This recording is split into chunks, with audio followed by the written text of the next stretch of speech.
Before the beginning, before the gods, before men, before earth and sky, there was only void. No sun, no moon, no stars. No sea, no soil, no stone. No warmth, no wind, no whisper. There was only Ginnungagap, the yawning abyss, the vast emptiness, the silent gulf that stretched beyond thought, beyond time, beyond memory. It was not darkness, for darkness had not yet been named. It was not silence, for silence had no ears to hear it. It was simply nothing. A void unbroken, unmeasured, unending. And yet, within that void forces slept. On one side to the north lay Niflheim, the realm of frost. Its heart was Hvergelmir, the roaring spring from which flowed 12 rivers of ice. From its depths rose mist and rime, bitter cold, sharper than blades, heavier than stone. To the south lay Muspelheim, the realm of fire. Its heart was flame itself, devouring and unyielding. Sparks leapt from its core, burning and bright, filling the abyss with glimmers of fury. Its guardian was Surtur, who wielded a sword of fire, waiting for the hour of ending. And between them stretched Ginnungagap, the empty gulf. Ice from the north drifted into it. Fire from the south spilled into it. And where they met, the first miracle was born. At first the meeting was struggle. Frost hissed as it met flame, fire cracked as it struck ice. Sparks leapt upward, steam billowed outward, mist swirled, rime fell. But slowly, slowly, a balance emerged. The heat of Muspelheim melted the frost of Niflheim, and from the melting came drops of water. Not lifeless water but living. For within the void, within the balance of opposites, within the meeting of fire and ice, life awoke. From those drops, from that melting, from that first mingling, a shape took form. Vast, heavy, endless. The first being. The first giant. His name was Ymir. He opened his eyes and the abyss trembled. His breath was heavy as thunder, his body vast as mountains, his voice deeper than seas. He rose from the melting frost, dripping with water, steaming with heat, his form immense, his limbs stretching outward until even Ginnungagap seemed too small to hold him. He was neither god nor man, neither beast nor flame. He was something older, something deeper, the first life. Ymir was not creation's servant. He was creation's excess, its overflow, its abundance. Born not of order but of clash. Born not of harmony but of strife. And from him life multiplied. As Ymir slept, sweat poured from his skin, heavy and steaming. And from that sweat came life again. From beneath his left arm grew a man and a woman, giants vast as their father. From the joining of his legs came a son, 6-headed, fierce and wild. They were the first of the Jotnar, the frost giants, the children of Ymir, born not by choice but by overflow. They spread across the void, vast and strong, filling Ginnungagap with voices, with weight, with hunger. The line of Ymir had begun, and with it the race that would forever rival the gods. But Ymir hungered. He searched the void but found no food. He searched the frost but found no fruit. He searched the flame but found no flesh. His hunger grew vast as his body.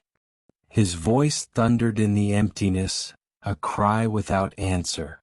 And then, from the rime, from the frost melted by fire, another form took shape. Not giant, not man, not god, but cow. Her name was Audhumla. She was vast, shining, strong, her body heavy with milk. From her flowed 4 rivers, streams of white nourishment that spilled into Ginnungagap. And Ymir drank. He drank deeply, greedily, endlessly. Her milk sustained him, her rivers fed him, her presence kept him from starving in the void. The giant lived, nourished by the cow of creation. And as Ymir fed, Audhumla too began her work. She licked the salty rime of ice, slowly shaping something hidden within. Something new. Something different. Something that would change the fate of giants and gods alike. Audhumla, the cosmic cow, stood vast within Ginnungagap. From her body flowed rivers of milk, for streams that glittered white against the darkness of the void. They spilled outward, nourishing Ymir, whose hunger was endless, and feeding the new giants who rose from his sweat. Without her, there would have been no life beyond the first. She was more than sustenance. She was order within chaos, patience within clash. Where Ymir's being overflowed wildly, spilling new life from his skin without will or plan, Audhumla's streams flowed steady, constant, deliberate.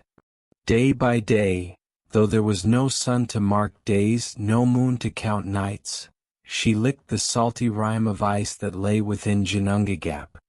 Her tongue, rough and warm, pressed again and again against the frozen surface, wearing it away, revealing something hidden deep inside. At first there was only ice. Then beneath the salt and frost, a shape emerged. On the first day, as Audhumla licked, a single hair appeared, glinting faintly in the light of distant sparks that drifted from Muspelheim. On the second day more of the head emerged. A brow, a face, stern and silent, eyes closed and waiting. On the third day the figure was fully freed. A man tall and strong, gleaming as though carved from the frost itself. His name was Buri. Buri stood, breathing the air of Ginnungagap, his eyes opening to the abyss, his form gleaming in the pale light. He was not giant, for his bearing was different. He was not wild overflow like Ymir, not accident nor abundance. He was deliberate, shaped, purposeful. From Buri came strength not of size but of will. From him came order, thought, and intent. He was the first of the Aesir, the ancestor of the gods. Buri would take a wife, though no tale tells whence she came, and from them was born a son, Bor. And from Bor's line, destiny grew stronger still. For Bor would take his wife Bestla, herself a descendant of Ymir's brood. From their union were born 3 sons, Odin, Vili, and Ve. Thus, from ice and salt, from patience and persistence, from the tongue of the cosmic cow, arose the lineage that would stand against the giants. Now Ginnungagap was no longer silent. It was filled with Ymir and his brood, the frost giants vast and wild, multiplying from sweat and flesh. It was filled with Audhumla, her milk flowing, her tongue licking ice into life. It was filled with Buri and his line, strength and order arising where before there had been only chaos.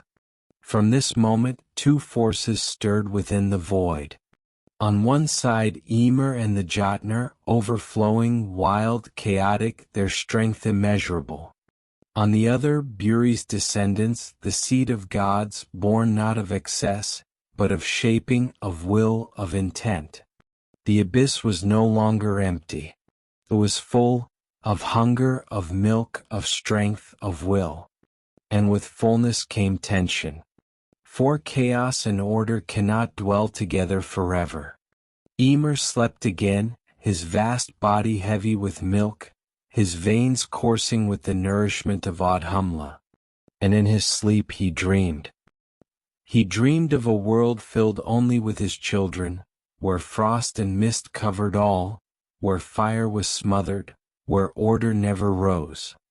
He dreamed of himself eternal, his brood unchallenged, his blood spread through all life. But from his own body rose the seeds of rivalry. For his descendants, fierce and wild, already turned against one another.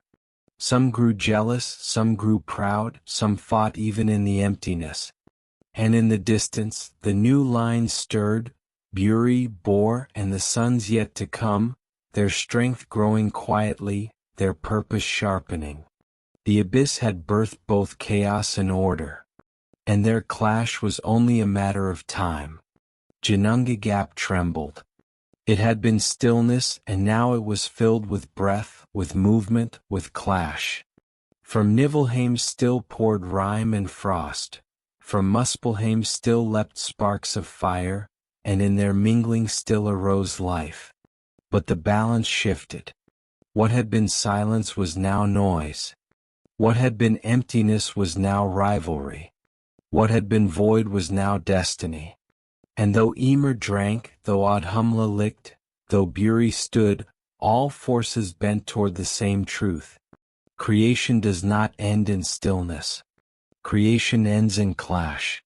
And the first clash was coming. From Buri came Bor, and from Bor came a union with Bestla, daughter of a frost giant. From that union were born 3 sons, mighty and bright, unlike any beings before them. The eldest was Odin, whose eyes gleamed with wisdom even in youth, who sought not only to live but to know, to see into the threads that bound all things. His hunger was not for milk, nor for flesh, but for truth. The second was Vili, whose spirit blazed with will, with determination, with the power to choose and to shape. In him burned the fire of decision, the strength to act. The third was Ve, whose gift was holiness, beauty, and order.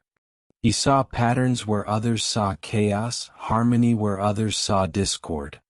Together they were more than giant or beast. They were the first of the gods, born of the line of Buri, but carrying within them something new, vision, will, and sanctity. In Ginnungagap the children of Ymir multiplied. From his sweat and flesh, giants spread, fierce and vast, their hunger as endless as their size. They filled the void with noise and strife, each one seeking dominance, each one rivaling the others. Where giants spread chaos, Odin and his brothers sought order. They shaped words, thoughts, and meanings. They spoke of laws, of boundaries, of purposes. Their voices carried differently, their eyes shone brighter, their presence steadier. The giants mocked them. The gods endured. The giants grew louder. The gods grew stronger. 2 races stood in Ginnungagap, both vast, both mighty, both children of the same void, and yet utterly opposed. At the heart of it all lay Ymir. He towered above his brood, vaster than mountains, his breath heavy as thunder, his body endless. From him had come the race of giants, and through him their strength was unbroken. But Ymir saw the 3 young gods, and his heart grew heavy with foreboding. He dreamed again, and in his dreams he saw his fall.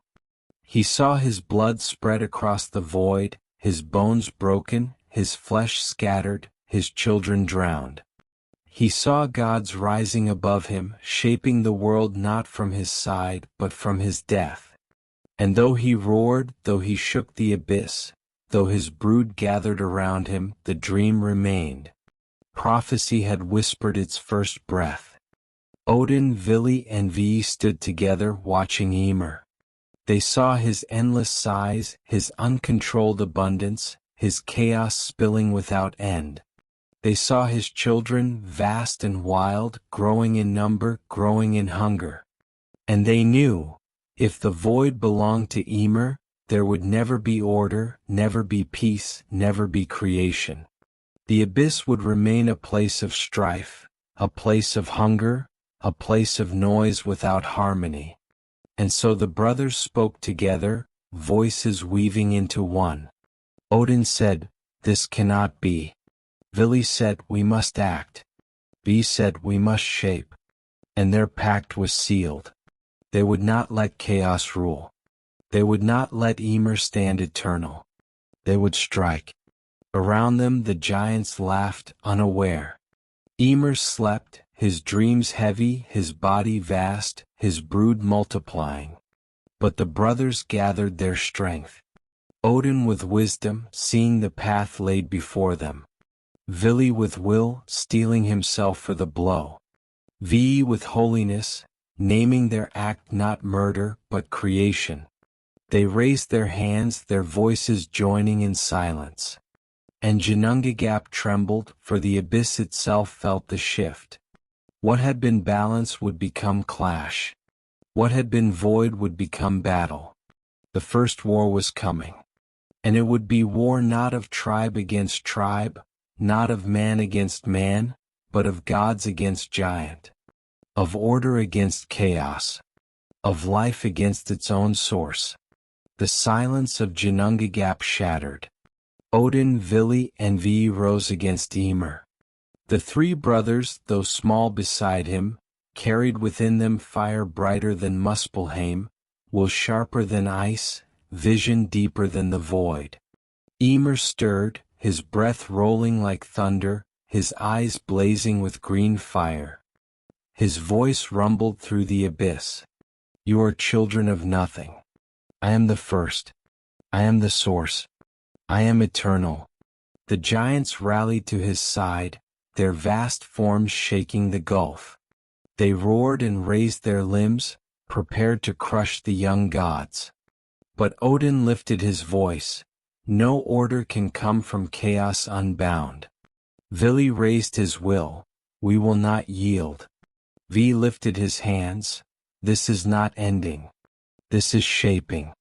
And with that the first war began. Ymir struck, his limbs vast as mountains, his fists like falling cliffs, his breath a storm of mist and frost. Giants swarmed at his side, their roars louder than thunder, their steps shaking the gulf. The gods leapt forward, lightning in their eyes, will in their arms, holiness in their steps.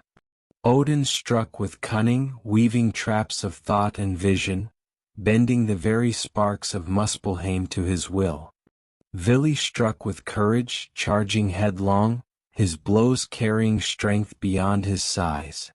Ve struck with sanctity, his words shaping the void into form, his hands casting harmony where chaos writhed. The clash shook Ginnungagap itself. Ice shattered, fire roared, mist swirled, sparks burst. The abyss, once silent, now burned with war. Ymir roared, his voice tearing the void, his eyes blazing brighter. He struck again and again, his strength endless.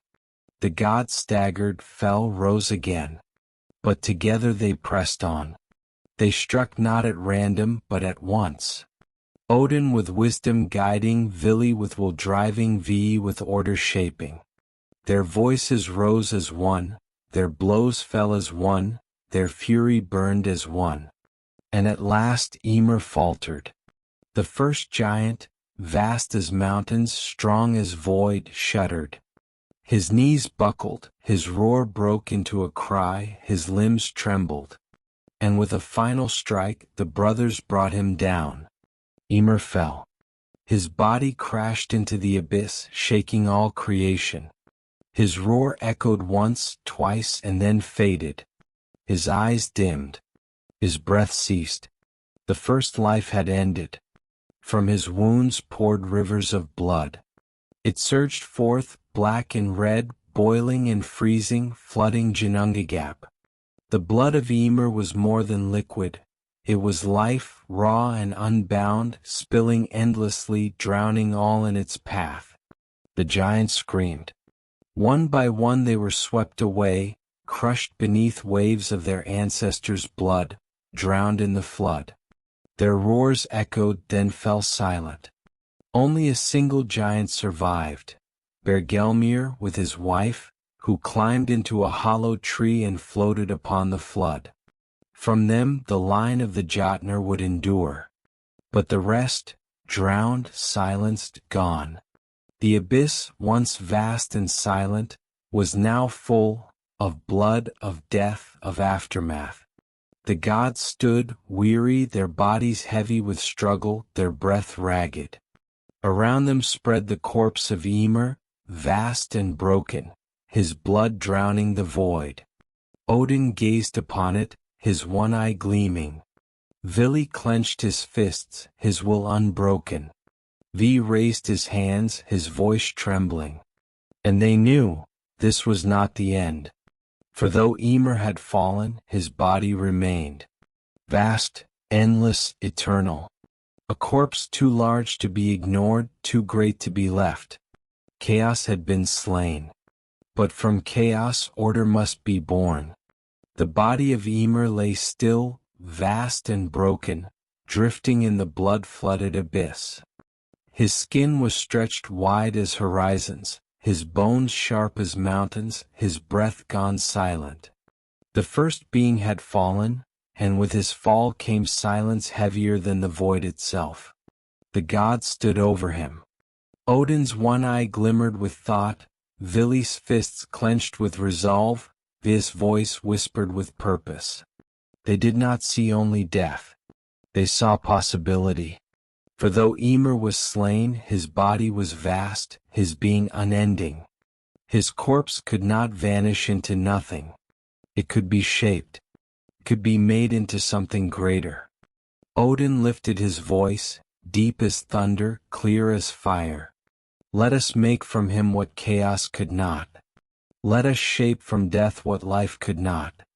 Let us build a world from the body of Ymir.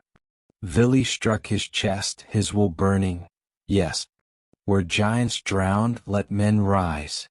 Where chaos roared, let order stand. Where Ymir ruled, let something new endure. V spread his hands, his voice steady. It shall not be waste. It shall be world. And we shall call it Midgard. The pact was sealed. The gods fell upon Ymir's body. They tore his flesh, vast and heavy, and spread it wide. From his flesh they shaped the earth, soil and field, valley and plain. His muscles stretched into hills, his skin flattened into meadows, his sinew hardened into roots of mountains. The ground beneath mortal feet was born from the giant's corpse. From Ymir's veins flowed rivers. His blood, still endless, spilled into the abyss. The gods gathered it, guiding it, shaping it. From it came seas vast and deep, oceans unmeasured, rivers winding, lakes shining. The waves that roared, the streams that trickled, the rain that fell, all were born of Ymir's blood. Thus the earth was clothed in waters, vast and wild, yet bounded by divine hand. The gods lifted Ymir's bones, great and heavy, and set them upright. From them rose mountains, sharp and tall, jagged peaks cutting into the air, cliffs heavy with stone. From his teeth and broken fragments of bone, they scattered boulders, sharp rocks, pebbles. Then they turned to his skull, vast as a vault. They lifted it high above the earth, and from it shaped the sky. Its dome stretched wide, its curve vast, covering all creation. 4 dwarves, Nordri, Sudri, Ostri, and Vestri, were set at its corners to hold it high, to keep it from falling, to steady the heavens above the newborn world. Still the void above was dark. So Odin reached into Muspelheim, into the sparks that leapt from its fire. He caught them in his hands, his eye gleaming, and hurled them into the sky. There they shone bright and sharp as stars. Some he set to wander, blazing paths across the night, becoming sun and moon. Others he set to scatter, small lights to break the blackness. Thus the sky was lit, born of fire yet tamed by godly will. From Ymir's breath the gods shaped winds. His exhalation, once thunderous, now became gentle breezes, roaring gales, storms that moved across the seas. His sighs circled the earth, carrying clouds across the sky, driving rains to fall, snow to drift, storms to break. The world was no longer silent. It breathed with the breath of Ymir, though twisted, though transformed, though given order. The gods took Ymir's hair, long and coarse, and spread it across the soil. From it grew grasses, trees, bushes, forests. Each blade of grass was a strand, each tree a lock, each forest a tangle of the giant's hair. The earth was clothed in green, the barren flesh covered, the silence filled with whispering leaves. At last the gods shaped a boundary. They took Ymir's eyebrows, strong and thick, and set them as walls. Within them they built a realm for men, safe from the giants, safe from chaos. This they called Midgard, the middle realm, the dwelling of mankind, cradled between gods above and giants beyond. The world was complete. And Ymir lay silent, no longer giant, no longer chaos, but earth and sea, sky and mountain, wind and star. His death was not only ending, it was beginning. From his body came the world. From his fall came creation.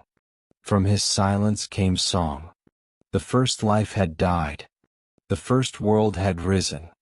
And Odin, Vili, and Ve stood, weary yet unbroken, their hands red with blood, their eyes fixed on the horizon. The work was not done. For though earth was shaped, mankind had not yet risen. But the corpse of Ymir had become the foundation of all to come. The body of Ymir had become the world. His flesh lay stretched as soil. His bones rose as mountains. His blood filled seas and rivers. His skull hung as sky. His hair grew as forests. And yet, though the world was shaped, it was still silent. There were winds, yes, drifting across plains. There were waves, yes, crashing upon shores. There were stars, yes, glittering faintly above. But there was no laughter, no sorrow, no voice. The world was vast and still. Beautiful, yes, but barren of spirit. Odin walked the plains, his one eye searching. Vili climbed the mountains, his will burning. Ve traced the rivers, his hands spreading patterns. And each of them knew something was missing. Creation without voice is silence. Earth without song is grave. World without man is corpse. So they set themselves to work again. The brothers walked together. They crossed the forests of Ymir's hair, where trees whispered but held no thought. They crossed the mountains of Ymir's bones, where peaks shone but bore no name. They crossed the seas of Ymir's blood, where waves roared but spoke no story. And in every step Odin asked, "Where is wisdom?" And in every step Vili asked, "Where is will?" And in every step Ve asked, "Where is beauty?" For they were not seeking giants, nor beasts, nor echoes of chaos. They were seeking something new. Not vast but meaningful. Not strong but enduring. Not endless but remembering. And at last, upon the shore where sea met land, they found what they sought. 2 logs lay upon the sand. One was ash, tall and straight, its bark pale, its form sturdy. The other was elm, softer, more slender, its grain delicate, its shape graceful. They were not alive, not yet. They had no breath, no will, no spirit. They were trees cast ashore by waves, driftwood upon the sands of a newborn world. But Odin's eye gleamed. Vili's fists tightened. Ve's lips curved in wonder. For within these shapes they saw possibility. They knelt before them, the gods who had slain Ymir, the shapers of world, and whispered, "From these, let mankind arise." Odin leaned forward, his eye burning, his breath steady. He pressed his lips to the wood of ash and elm, and he breathed. From his breath came spirit. The still logs stirred. The emptiness within filled. The silence was broken by the whisper of life. The wood softened into flesh. The grain became skin. The hollowness became heart. The first gift was given, life itself. Then Vili stepped forward. His will was fire, his resolve unbroken. He laid his hand upon the stirring forms, and into them he pressed will. They opened unseen eyes. They stretched unseen limbs. They felt hunger, longing, desire. The wood became bone. The bark became blood. The silence became striving. The second gift was given, the will to act. At last V stood. His voice was harmony, his hand steady, his sight clear. He traced his fingers across the shapes, and into them he gave form and beauty. The rough logs became shaped bodies, limbs fair and balanced, faces formed with grace, hair flowing like the grass, eyes shining like stars. The third gift was given, shape and meaning. Thus the ash tree became Ask, the first man. And the elm tree became Embla, the first woman. They rose from the sand, blinking in the light of the newborn sun, breathing the air of the newborn world, standing upon the earth made from the corpse of Ymir. Ask stretched his limbs, feeling strength within. Embla lifted her face, feeling thought within. They looked to the gods, and though they did not yet know words, gratitude burned in their eyes. The gods smiled, for the world was no longer silent. Odin spoke, "You shall live in Midgard, within walls of Ymir's brows, safe from giants."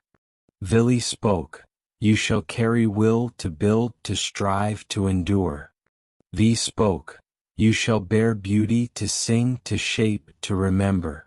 Thus mankind was placed in the center of creation, between gods above and giants beyond, between chaos and order, between death and life. Not strongest, not vastest, not eternal, but gifted with spirit, will, and beauty. And so, the voice of men entered the world. They built fires upon the shore. They spoke words halting at first, then flowing. They laughed, they wept, they sang. The silence of the world was broken, and creation was complete. Ask and Embla stood upon the newborn shore, their feet pressing into the soil of Ymir's flesh, their eyes lifting to the dome of Ymir's skull, their breaths filling with the winds drawn from Ymir's lungs. They did not yet know fear, nor hunger, nor the weight of time. They only knew the strange wonder of being. The sun, born from sparks of Muspelheim, blazed above them, warming their skin. The sea, vast with Ymir's blood, lapped against their feet, its waves whispering songs older than memory. The trees, sprung from Ymir's hair, rose around them, their leaves whispering like voices. And they listened. For though they had been shaped from silent wood, their spirits now longed for meaning. They sought names for what they saw. They sought words for what they felt. They sought stories for what they lived. Thus began the journey of mankind, the search for meaning. Ask placed his hand upon his chest and felt his heart, beating with Odin's gift of spirit. Embla lifted her eyes to the horizon and felt the fire of Vili's will burning within her. Together they clasped hands and felt Via's gift of form, beauty shaping the bond between them. They were not gods. They were not giants. They were something else, fragile, small, yet filled with gifts no giant could boast, no god could hoard. For spirit endures where flesh fails. For will acts where strength falters. For beauty remembers where time forgets. The gods placed them within Midgard, the realm bounded by Ymir's eyebrows. Strong walls encircled them, keeping out frost giants, keeping out chaos. There Ask and Embla built the first fire, sparks dancing upward into the night sky. Around it they warmed their hands, around it they shared their first words, halting, broken, yet rising into song. They gathered branches from trees, leaves from forests, stones from rivers, and shaped the first shelter.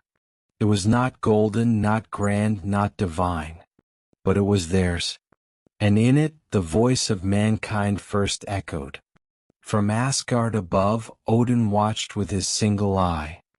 He saw their fire, their shelter, their halting words, and a faint smile touched his lips.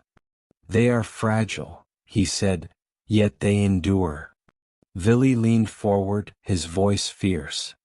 "They will fall, yet they will rise again." V lifted his hands, his voice soft. "They are imperfect, yet they are beautiful." The gods saw in Ask and Embla something even they did not possess. The ability to find meaning in struggle, to create joy in sorrow, to sing in silence. And so they resolved to guard Midgard, to watch over mankind, to let them grow, not as gods, not as giants, but as men. As the sun dipped and shadows lengthened, Ask and Embla felt fear for the first time. Darkness crept across the land, filling the forests, hiding the seas. The stars above flickered faintly, small against the black. They clung to one another, hearts trembling, breaths unsteady. But then they remembered the gifts. Odin's spirit, burning within. Vili's will, unbroken in struggle. This beauty, shaping even fear into meaning. They fed their fire, and its flames rose higher, chasing shadows back. They sang though their voices shook. They prayed though their words faltered. And in the midst of darkness they endured. The first night passed. The first dawn rose. And mankind lived. But life was not only fire and song. Ask and Embla soon felt hunger, a gnawing emptiness they had never known. Their bodies weakened, their spirits strained. They searched the forests, the rivers, the seas. They found berries, bitter but sustaining. They caught fish from rivers, their scales shining like silver sparks. They shaped crude tools from stone, sharp enough to cut, strong enough to strike. And from their struggle came growth. For hunger taught them to seek. Seeking taught them to shape. Shaping taught them to endure. And so mankind began its endless dance, to hunger, to strive, to find, to endure. Beyond the walls of Midgard, in the shadow of mountains, the giants stirred. Bergelmir, the lone survivor of Ymir's flood, and his brood watched with eyes vast and hungry. They saw the small figures of Ask and Embla, fragile and weak, their fire tiny, their shelters crude. The giants laughed. What are these? Driftwood given voice? Dust given will? Shadows given names? But though they mocked, they feared. For they saw the hand of the gods in mankind. They saw gifts not of size, nor of strength, but of spirit. And they knew, from small seeds grow mighty oaks. And so, hatred took root in giant hearts. Hatred of men, hatred of gods, hatred of the world shaped from Ymir's corpse. Odin gathered his brothers. "These men are weak," he said, "yet they carry our gifts. We must guard them, lest giants devour them." Vili spoke, "We will stand between them and chaos. Our strength will shield their weakness." V added, "But we cannot fight all battles. They must learn to endure, to build, to shape. For their destiny is theirs, not ours." And so the gods swore a pact, to protect Midgard's walls, to guide mankind in dreams and signs, but not to take their struggle from them. For without struggle men would not endure. From Ask and Embla came children. And from their children came more children. And soon Midgard was no longer silent with only two voices. Laughter filled its forests. Crying echoed through its shelters. Songs rose with firelight. Men and women spread across the land within Ymir's brows, building homes from wood and stone, fishing rivers, hunting beasts, gathering fruit. They were fragile still, their bodies small, their lives short, yet their numbers grew. The gifts of Odin, Vili, and V burned in them all. Some were wise, seeking knowledge of stars and streams. Some were strong-willed, daring to cross rivers and climb mountains. Some were gifted with beauty of word, crafting the first songs and stories. Thus the first clans of men arose. As the clans grew, they began to weave memory into ritual. At dawn they lifted their hands to the sun, calling it giver of warmth. At night they sang to the stars, calling them eyes of the gods. Around fires they told tales of their parents, Ask and Embla, who had been wood before they were flesh. They shaped the first tools not only to hunt but to carve. They etched symbols into stone, lines without words yet heavy with meaning. They sang not only of hunger but of spirit. Tradition was born, and in it lay mankind's first defiance of silence. Yet though their voices grew, their bodies remained fragile. Storms swept across Midgard, tearing roofs, drowning valleys.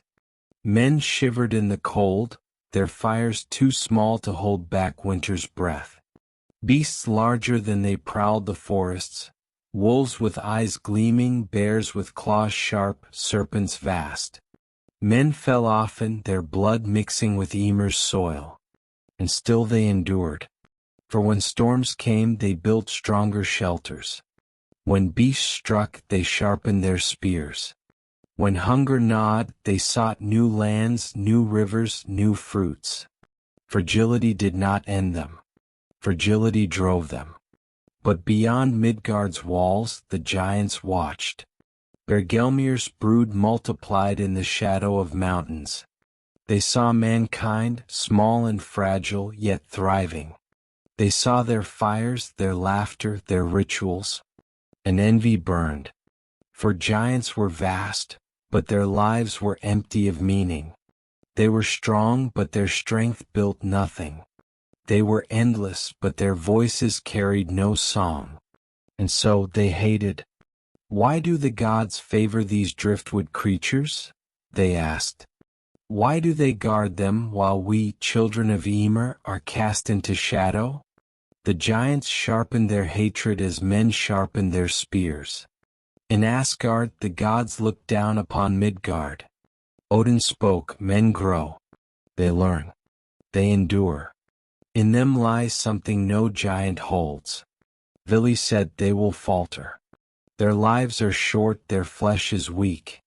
We must guard them still. V said they are fragile, yes, but their spirit is strong. If we shield them too much, they will never rise. Let them struggle, for struggle is their gift.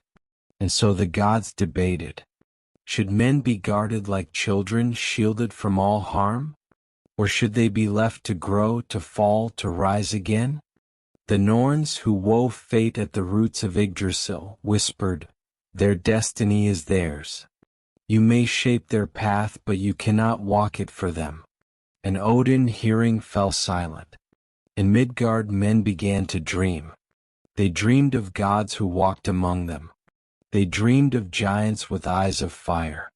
They dreamed of wars yet to come. And though they could not name fate, though they did not know prophecy, their dreams echoed truth. For men were bound not only to Midgard, but to all 9 realms. Their lives would weave into the fates of gods and giants alike. But for now they dreamed, they sang, they built. The first halls rose from wood. The first feasts rang with laughter. The first clans swore oaths by firelight. Mankind was small. Mankind was fragile. But mankind had begun. Midgard, though walled by the brows of Ymir, was not impenetrable. Beyond its borders, in mountains jagged and valleys deep, the giants stirred. Bergelmir's brood multiplied, their eyes burning with envy, their hearts heavy with rage. They watched men kindle fires, sing songs, feast in their halls. And with every laugh their hatred deepened. Are we not children of Ymir? They roared among themselves. Was his body not ours to inherit? Why should driftwood and sparks of gods take what is ours? Their whispers grew into plans, their plans into oaths. And soon oaths became action. The first storm of giants gathered beyond Midgard's walls. Inside Midgard, men dreamed still. Ask and Embla's children built larger halls, carved stronger tools, sang longer songs. They raised children who knew only the safety of the brows, the warmth of fire, the watch of gods. But in their dreams, shadows stirred. Some dreamed of vast footsteps shaking the earth. Some dreamed of roars that shattered the sky. Some dreamed of fire and ice meeting again, drowning all in chaos. When they awoke, they clung to one another, speaking of fear, though they had no name for it yet. Soon fear would learn its name. The first attack came not with warning but with shadow. One night, as fires burned low and men slept in halls of wood, a roar shook Midgard. The walls of Ymir's brows trembled, stones falling, trees breaking. A hand vast as mountain gripped the edge of the world, pulling, straining, tearing. Giants had come. Their eyes burned like coals, their mouths gaped wide with laughter. They hurled boulders into Midgard, tearing homes, crushing fires. Their voices thundered. We will break your walls. We will take your halls. We will drown your fires. Men awoke in terror. They gathered children, clutched spears, cried out to gods. Their fire seemed small, their spears seemed brittle, their voices seemed lost against the roars of giants. For the first time mankind knew despair. Ask's descendants raised their voices together. Odin, Vili, protect us. Their cries rose into the night, carried by wind, carried by fear, carried by hope. They had little strength, little will against giants so vast. But they had voice, and the gods heard. From Asgard Odin's eye flared. From Asgard Vili's will burned. From Asgard Via's voice thundered. They leapt from their golden halls, crossing Bifrost, their steps shaking the skies. They fell upon Midgard, lightning flashing, fire blazing, sanctity burning. The gods had answered. The giants roared as the gods descended. Their fists struck, their roars shook, their hatred flared. But Odin's spear flashed, striking their eyes, their limbs, their hearts. Vili's will crashed like storm, his blows unyielding, his courage unbroken. Via's words wove harmony, breaking chaos, binding order. Together they drove the giants back. Their roars turned to screams, their laughter to cries, their assault to retreat. Once more the walls of Ymir held. But cracks remained. Stones broken. Trees torn. Fear planted. Men huddled together, their eyes wide, their hearts trembling. They had seen gods, they had seen giants, they had seen the breaking of their peace. The world was no longer only theirs. When dawn came, Ask and Embla's children gathered. Their fires burned anew, their spears lifted. They swore an oath. We are small, yet we will endure. We are fragile, yet we will fight. We are short-lived, yet we will remember. We are men, and we will not yield. Thus mankind first swore to stand, not only with gods, not only against giants, but for themselves. The oath echoed into the winds, into the seas, into the stars. And the gods heard. And the giants heard. And both knew, mankind, though small, had found its voice. In Asgard, Odin sat in thought. They are fragile, yet they endure. They are weak, yet they rise. Perhaps their strength is not of arm, but of spirit. Vili answered, they will falter again. We must shield them, lest giants destroy them. Vi said softly, but their spirit grows strongest in struggle. If we take their battles, they will never be more than children. And Odin, silent, gazed with his one eye deep into the threads of fate. He saw not only men as they were, but as they would become, and his heart trembled. For in their fragility lay danger, and in their spirit lay destiny.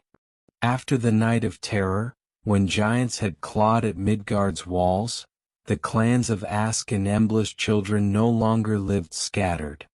Fear drew them together. Families that once kept separate fires now brought their flames to one great hearth. Warriors who once hunted alone now raised their spears in common cause. Songs that once praised only hearth and kin now named the people as one. Thus the first tribes became more than clans. They became peoples. And among them rose leaders. Not gods, not giants, but men. Those who were strongest in spirit, fiercest in will, clearest in word. They stood at fires and said, "We will endure not as scattered sparks but as one great flame." And men followed. With many hands working as one, greater things were built. Not only huts of wood, but halls of timber, vast enough to hold 100 men.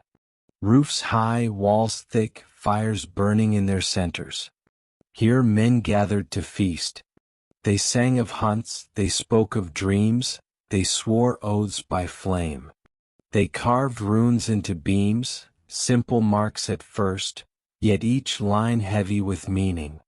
And in these halls the first sense of kingdom was born, not of crowns or thrones but of fellowship, of many hearts beating together.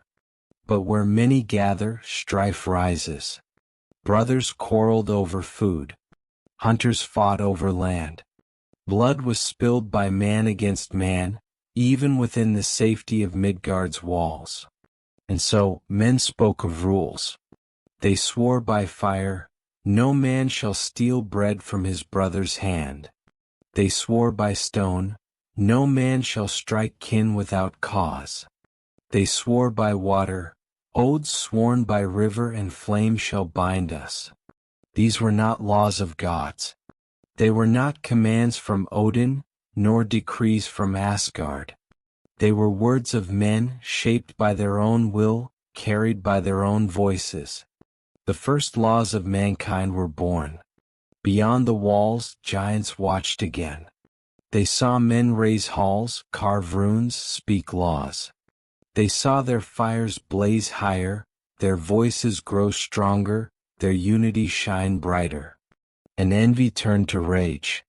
"They steal the world that was ours," said one. "They shape laws, yet who gave them right to rule?" said another. "They are but driftwood given voice, yet gods raised them above us," roared Bergelmir's brood.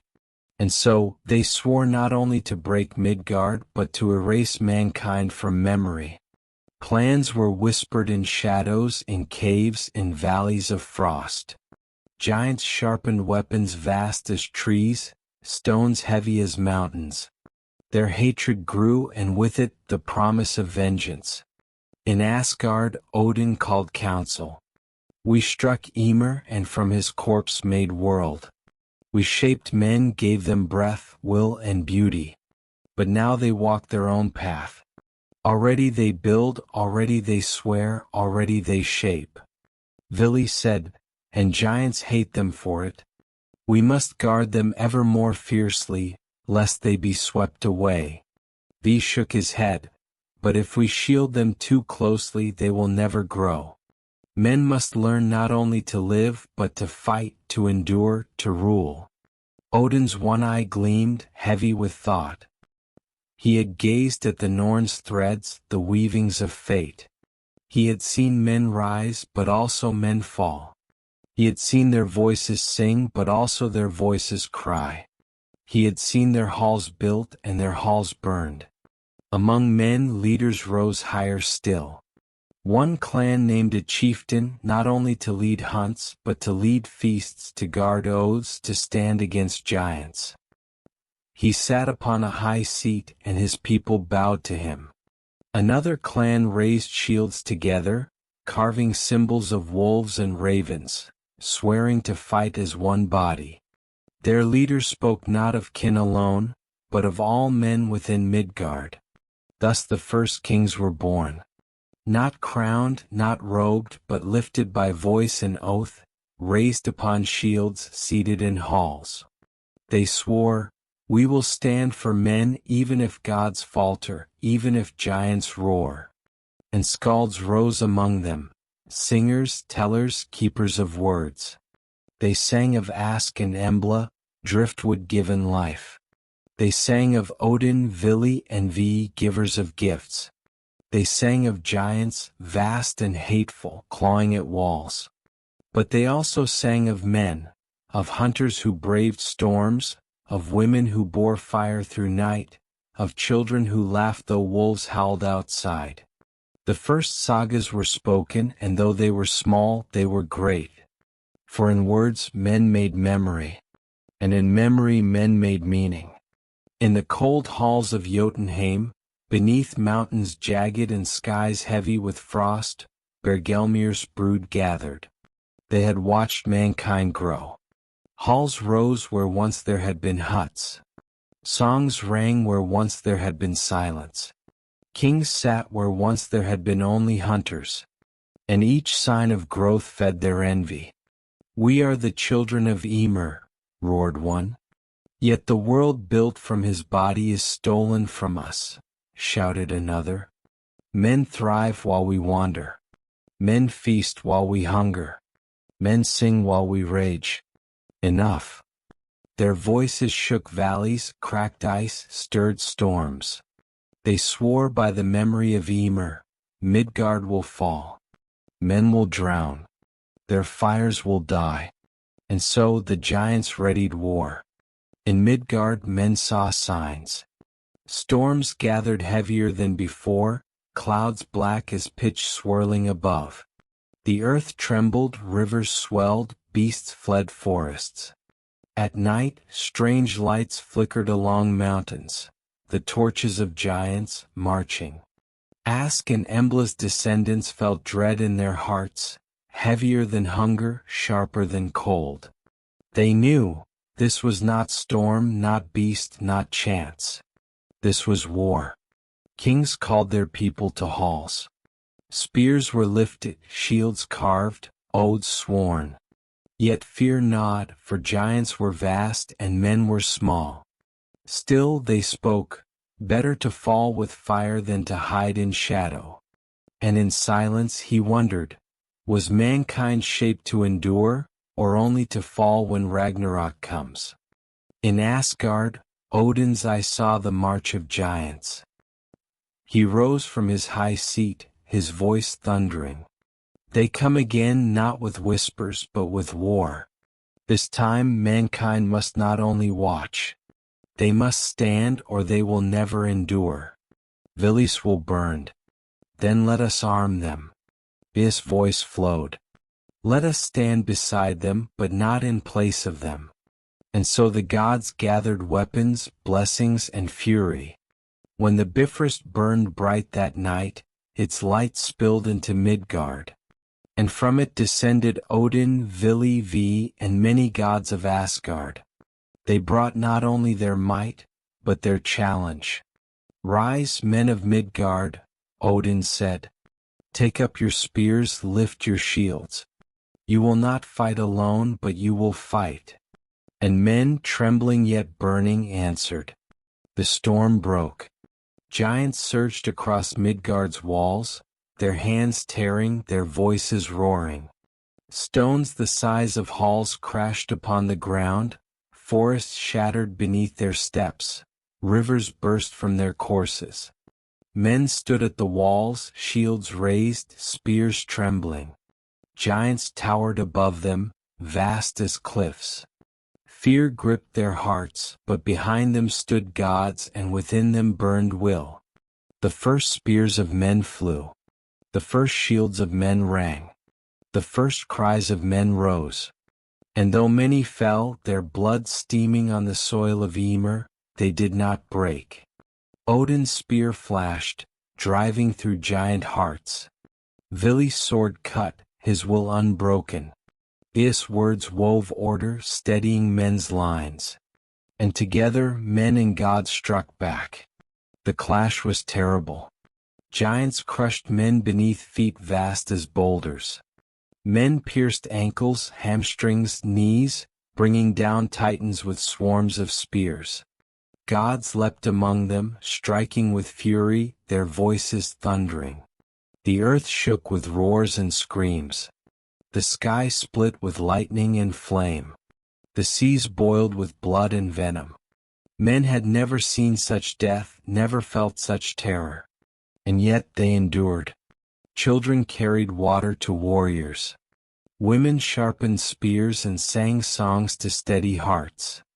Old men lifted axes though their arms trembled. Midgard did not hide. Midgard stood. At last, Odin raised his spear high and cried, "Strike, men of Midgard! Strike for your halls, your fires, your kin!" And the men roared as one. Their voices shook fear away, their spears flew truer, their shields held firmer. A giant stumbled, pierced by 100 spears. Another fell, dragged down by gods and men together. Their cries turned from laughter to rage, from rage to fear. The tide turned. The walls of Midgard held. The fires of men burned brighter. The gods stood proud, but prouder still were men who had not hidden, who had not yielded, who had not fallen silent.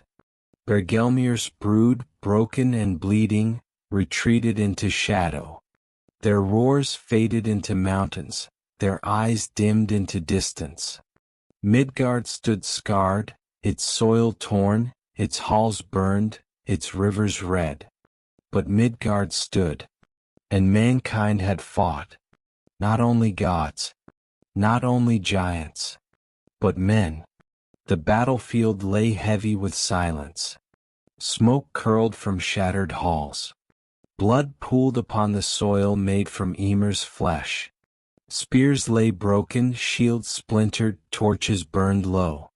The cries of the wounded mingled with the whispers of those who mourned. Men walked among ruins, their steps weary, their eyes hollow. They counted their dead, they lifted their fallen, they wept. But though grief weighed them down, though sorrow broke their hearts, still their fires burned. Midgard still stood. And men, though scarred, endured.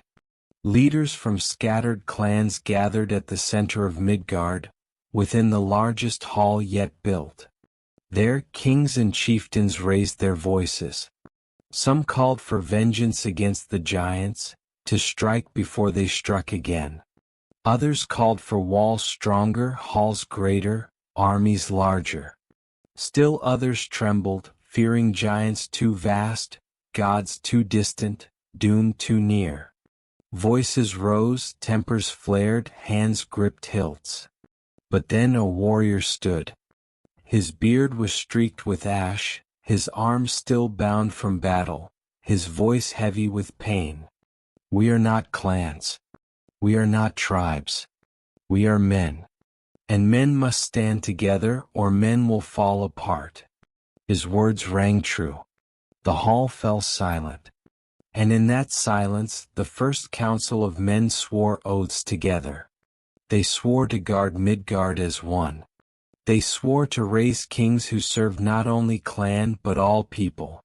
They swore to carve runes not only for memory but for law. Thus, the first united kingdoms of mankind were born. Oaths became more than words. They were carved into stone, burned into wood, etched into memory. Men swore by rivers, by mountains, by fire, by sky. They swore by the gods who had given them gifts, by the ancestors who had fallen, by the children yet unborn. Breaking an oath was no longer shame, it was doom. Keeping an oath was no longer pride, it was life. And so, men bound themselves not only by blood but by vow. This was mankind's strength, unlike giants who ruled only by fear, unlike gods who ruled by might. Men ruled by word. And words endured. From Asgard the gods watched. Odin's eye gleamed. They rise.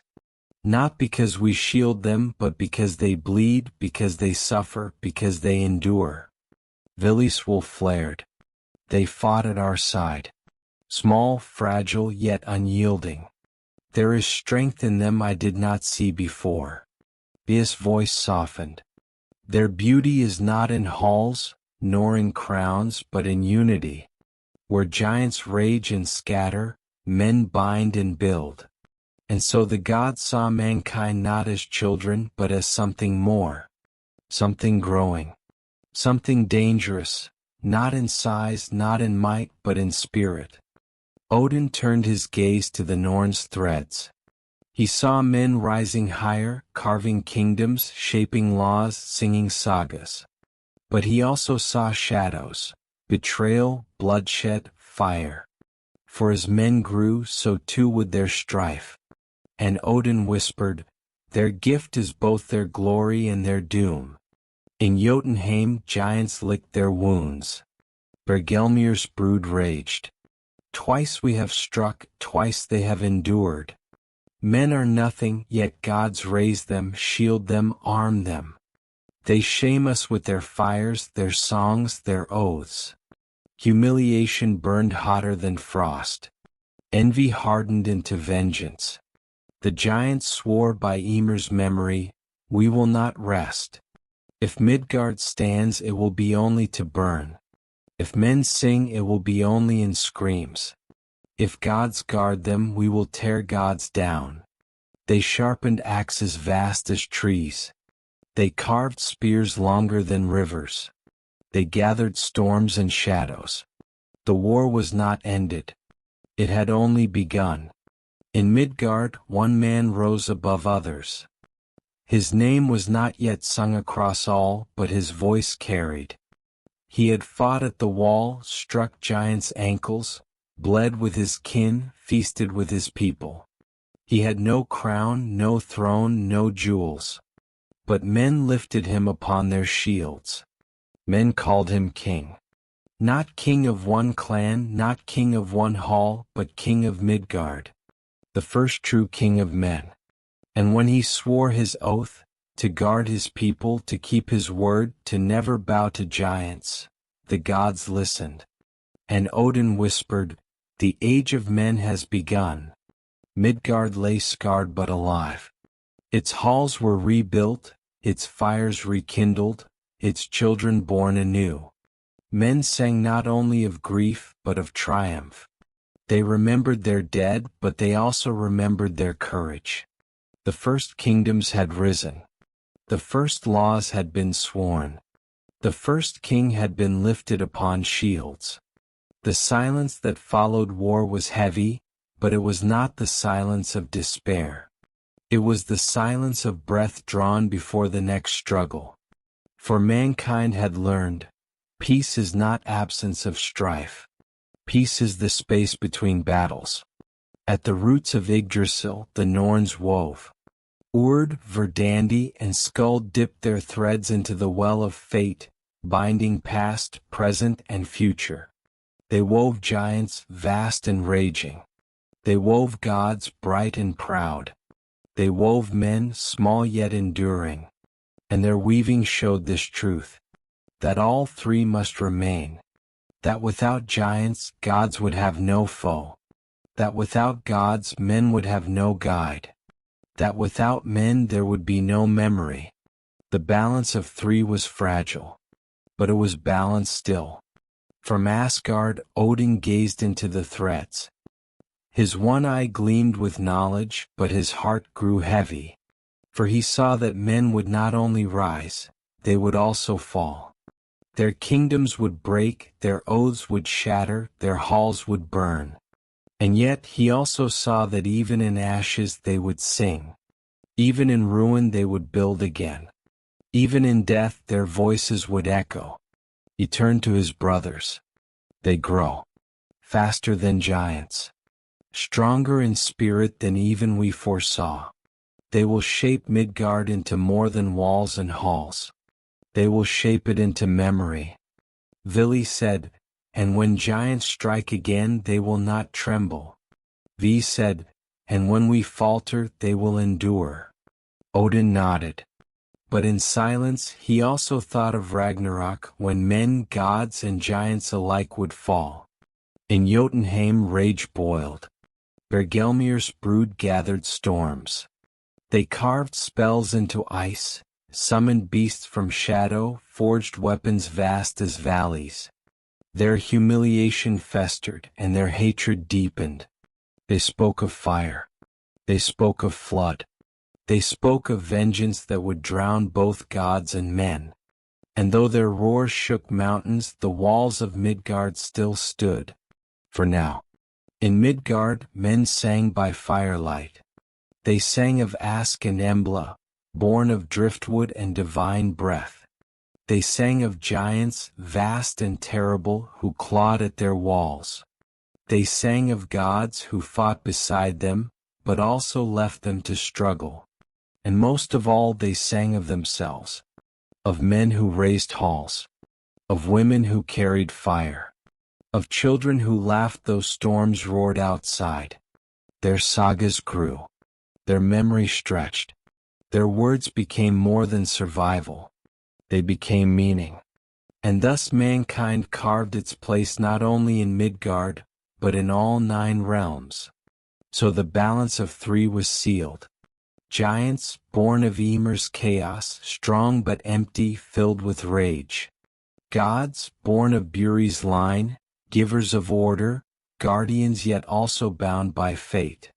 Men born of driftwood, fragile but enduring, weaving memory into song. The 3 would clash, the 3 would break, the 3 would endure. Until the twilight of the gods. Until Ragnarok. The fires of Midgard burned bright. The halls of Asgard gleamed golden. The peaks of Jotunheim loomed dark. For now the world turned in fragile balance. For now men lived, gods watched, giants plotted. For now creation held. But beneath it all, fate whispered, the balance will not last forever. And so ended the 2nd chapter in the saga of Ymir, not with silence, not with peace, but with the fragile breath between storms. Midgard had endured storms and battle. Its halls stood rebuilt, its fires rekindled, its oaths sworn anew. Men sang of courage, of gods, of victory. But victory is not only kept by walls and spears. Victory must be guarded in the heart. And in the hearts of men cracks remained. Fear lingered in their dreams. Memories of giants' roars haunted their nights. Doubts whispered, what if the gods do not return next time? What if walls fail? What if oaths break? The giants knew this. And so they turned from brute force to shadow. In the icy caves of Jotunheim, a witch stirred. Her name was lost to men, but giants called her Mistborn, for she walked hidden, her form shrouded in frost and smoke. She whispered to Bergelmir's brood, strength has failed you. Spears have broken, walls have held. But hearts are softer than stone, weaker than wood. Strike not at walls. Strike at hearts. The giants listened. Their eyes gleamed. Their rage found new shape. And so the witch wove spells, dark as night, sharp as ice. She cast them upon the winds, and the winds carried them into Midgard. At first men slept in peace. But soon dreams turned dark. Warriors saw giants rising again, vast as mountains, their spears dripping blood. Mothers saw their children swept away by flood. Kings saw their halls burning, their oaths broken, their people screaming. They awoke trembling, their voices hoarse, their hearts racing. Fear grew not from sight, but from sleep. For what enemy can be fought when it strikes only in dreams? Fear alone was not enough. Doubt followed. Some men whispered, the gods will not come again. We are abandoned. Others said, why trust oaths when fear proves stronger? Still others asked, What if giants are not enemies but masters to whom we must bow? And so, cracks formed not in walls but in unity. The first traitors spoke in shadows. The first weak hands trembled at the thought of battle. The first kings wondered if their oaths were too heavy. The giants' whispers were working. From Asgard, Odin saw with his one eye. He saw not giants marching, not armies gathered, but shadows creeping, dreams turning, doubts festering. And he knew, this was a foe harder to fight. Spears could not strike dreams. Shields could not guard against whispers. He spoke to his brothers. Giants now strike not with fists but with fear. And fear, if left unchallenged, will undo all we have built. Vilis will burn. Then we must strike harder, show them our strength again. V shook his head. Strength alone cannot banish shadows. Men must learn to guard their hearts as well as their halls. And Odin, heavy with thought, fell silent. It came one night. A man of Midgard, a warrior who had fought at the walls, who had bled with kin, who had sung of gods, slipped away into the dark. His heart, heavy with fear, swayed by whispers, sought giants instead of gods. He crossed the walls, walked the frozen lands, and found Jotunheim. There giants welcomed him with cruel smiles. Serve us, they said, and you shall be spared when Midgard falls. And the man bowed. Thus came the first betrayal. Not of walls, not of spears, but of soul. Midgard still stood, its fire still burned, its songs still rang. But shadows crept among them. Fear poisoned sleep. Doubt twisted oaths. Betrayal stirred. The giants had found a new path. And mankind, though stronger in spirit than before, was vulnerable. The balance held still, gods above, men within, giants beyond. But balance bent. And when balance bends too far, it breaks. The nights of Midgard grew heavy. Men feared sleep, for dreams brought shadows. They feared silence, for whispers filled it. They feared even their own kin, for doubt spread like frost, silent, unseen, unstoppable. Kings wept in secret. Warriors trembled though their hands held spears. Mothers clutched children close, fearing not only giants beyond walls, but weakness within halls.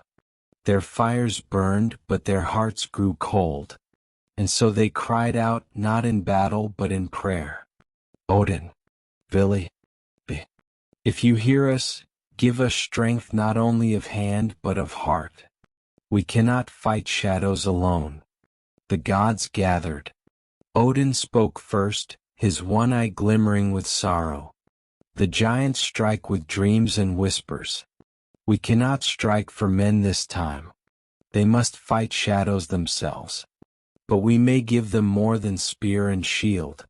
We may give them wisdom. Vili said, wisdom is nothing without courage. Let us give them will. V added, wisdom and will are empty without beauty. Let us give them stories, visions, symbols to hold their hearts. And so the gods agreed. They would not strike giants directly. They would kindle fire within men. That night, Odin bent over Yggdrasil, the world tree. He plucked 3 sparks from its branches and cast them into Midgard as falling stars. Those who saw them dreamed differently. They did not dream of giants' roars or halls burning. They dreamed of standing, unbroken, with spear in hand and song on tongue. They dreamed of gods beside them, lightning blazing, fire burning. They dreamed of victory even in death. When they awoke, their hearts were steady. They lifted spears, not trembling but firm. They spoke words, not fearful but strong. Odin had given men the gift of vision, not only sight of fear but sight of hope. Vili walked unseen through Midgard's halls. He touched the hearts of chosen men and women. To them he gave wool that burned like fire. When storms struck, they did not cower but built. When hunger came, they did not despair but sought. When whispers stirred, they did not falter but defied. Their voices rose above others, their steps stronger, their eyes brighter. Thus the first leaders of men arose, not kings by blood but by spirit. Soft of hand and bright of word, wove beauty into mankind. He whispered to skalds by firelight. He taught them to turn memory into saga, sorrow into song, fear into tale. And so when men trembled, skalds sang. They sang of Ask and Embla. They sang of giants defeated. They sang of gods who walked beside them. And in song fear lost its grip. For what is shadow before a voice that will not fall silent? From these gifts the first heroes arose. A woman who led her people through famine, guiding them with courage, feeding them with cunning.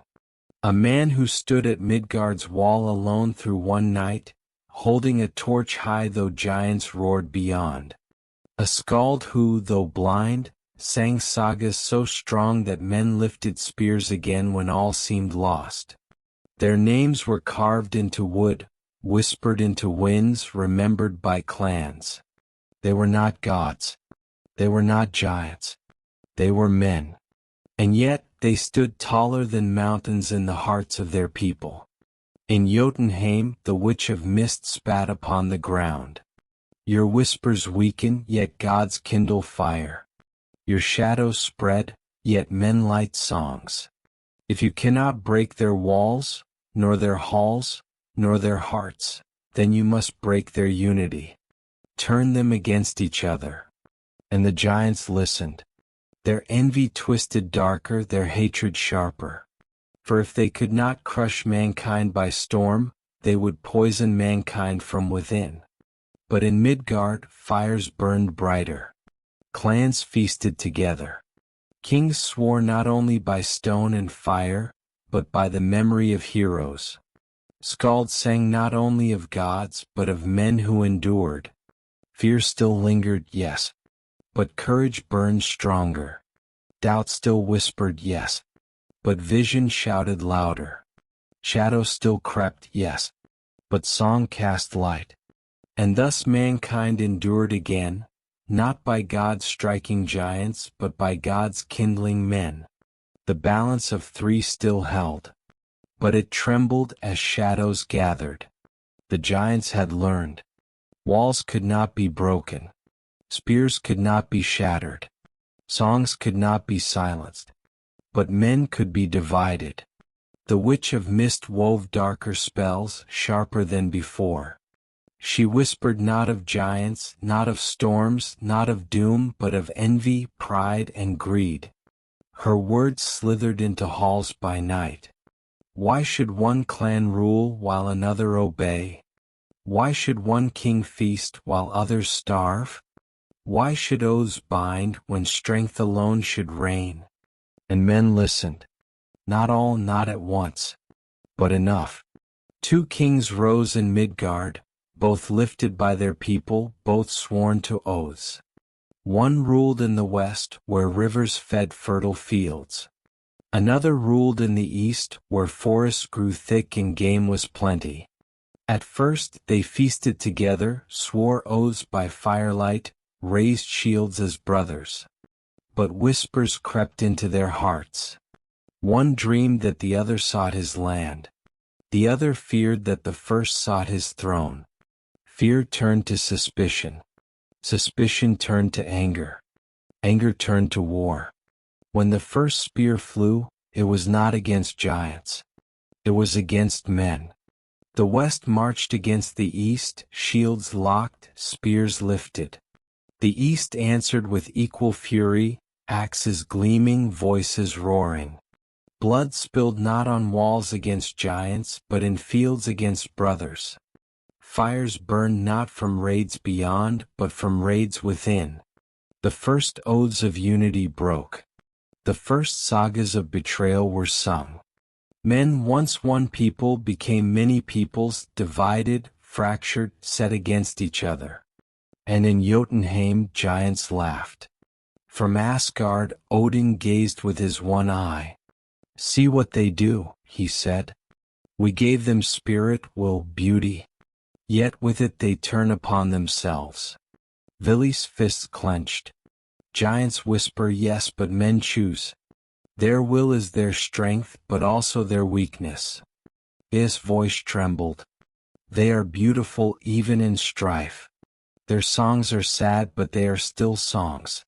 Yet this path, it is dark. The gods debated, should they intervene?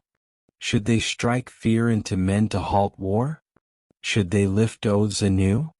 But Odin, heavy with foresight, shook his head. They must choose. If we silence their strife, they will never learn. If we guard them always, they will never grow. Let them fight. Let them suffer. Let them remember. And so the gods watched, sorrow heavy in their hearts. The war raged long. Battles scarred fields, forests burned, rivers ran red. Sons buried fathers, fathers buried sons. Brothers raised axes against brothers, cousins clashed with cousins, oaths shattered, sagas grew heavy with sorrow. And yet even in ruin songs rose. Skalds sang of warriors who stood unbroken, of women who carried fire through battle, of children who lived though halls fell. The war taught men not only how to fight giants but how to fight each other. And in fighting each other they learned the deepest truth. Unity is fragile, but memory endures. In Jotunheim the giants laughed louder. Let them kill each other, they roared. Why should we strike when they spill their own blood? Why should we fight when they burn their own halls? The Witch of Mist whispered, do not strike yet. Let them weaken. Let them bleed. When the time comes, Midgard will be ash and we will claim it. And so giants waited while men fought. At last, after many seasons, after countless battles, when fields lay barren and halls lay ruined, men grew weary. They gathered once more, scarred, broken, hollow. They swore new oaths, shaky and fragile. They remembered the cost of betrayal, the sorrow of war, the weight of division. The first great war of men ended, but its memory endured. And so mankind learned that giants were not their only enemies, that the greatest foe can be within, that oaths broken bring sorrow deeper than death. The first war of men had ended, but peace was fragile. The fields were scarred, the forests blackened, the rivers stained with blood. Kings sat in halls hollow with grief, their thrones heavy, their crowns tarnished. Songs were still sung, but their notes were heavy with sorrow. Oaths were sworn anew, but voices trembled, remembering betrayal. Men had endured giants. Men had endured hunger. But to endure themselves, this was the hardest trial. And so many wondered, what does fate demand of us? Why do we live only to suffer? Why do gods give us gifts if gifts bring sorrow? Some sought answers in fire, in stone, in rivers. But others turned their gaze higher, to Asgard. From among the clans a few arose, warriors scarred by battle, skalds heavy with song, women fierce in will, men steady in spirit. They said, let us go to the gods. Let us ask not for strength of hand, but for truth of heart. Let us know why we are made, why we endure, why we bleed. The clans murmured. Some feared the journey. Some mocked it. But others whispered hope. And so a small band gathered. They swore by fire, by stone, by blood, we will walk the path to Asgard and return with truth or not at all. They crossed rivers swollen with Ymir's blood. They climbed mountains sharp with Ymir's bones. They walked forests tangled with Ymir's hair. Wolves prowled, storms struck, hunger gnawed. yet they endured. And at last they saw the shimmering bridge, Bifrost, the rainbow road, arcing bright across the heavens, fire blazing along its edges. Its guardian, Heimdall the Watcher, stood tall, his horn at his side, his gaze unblinking. He spoke, "Few men walk this path. Fewer still may cross. What do you seek?" And they answered, "We seek not gold, nor weapons, nor glory. We seek truth. Tell us why men were made, why we suffer, why giants hate, why gods guard."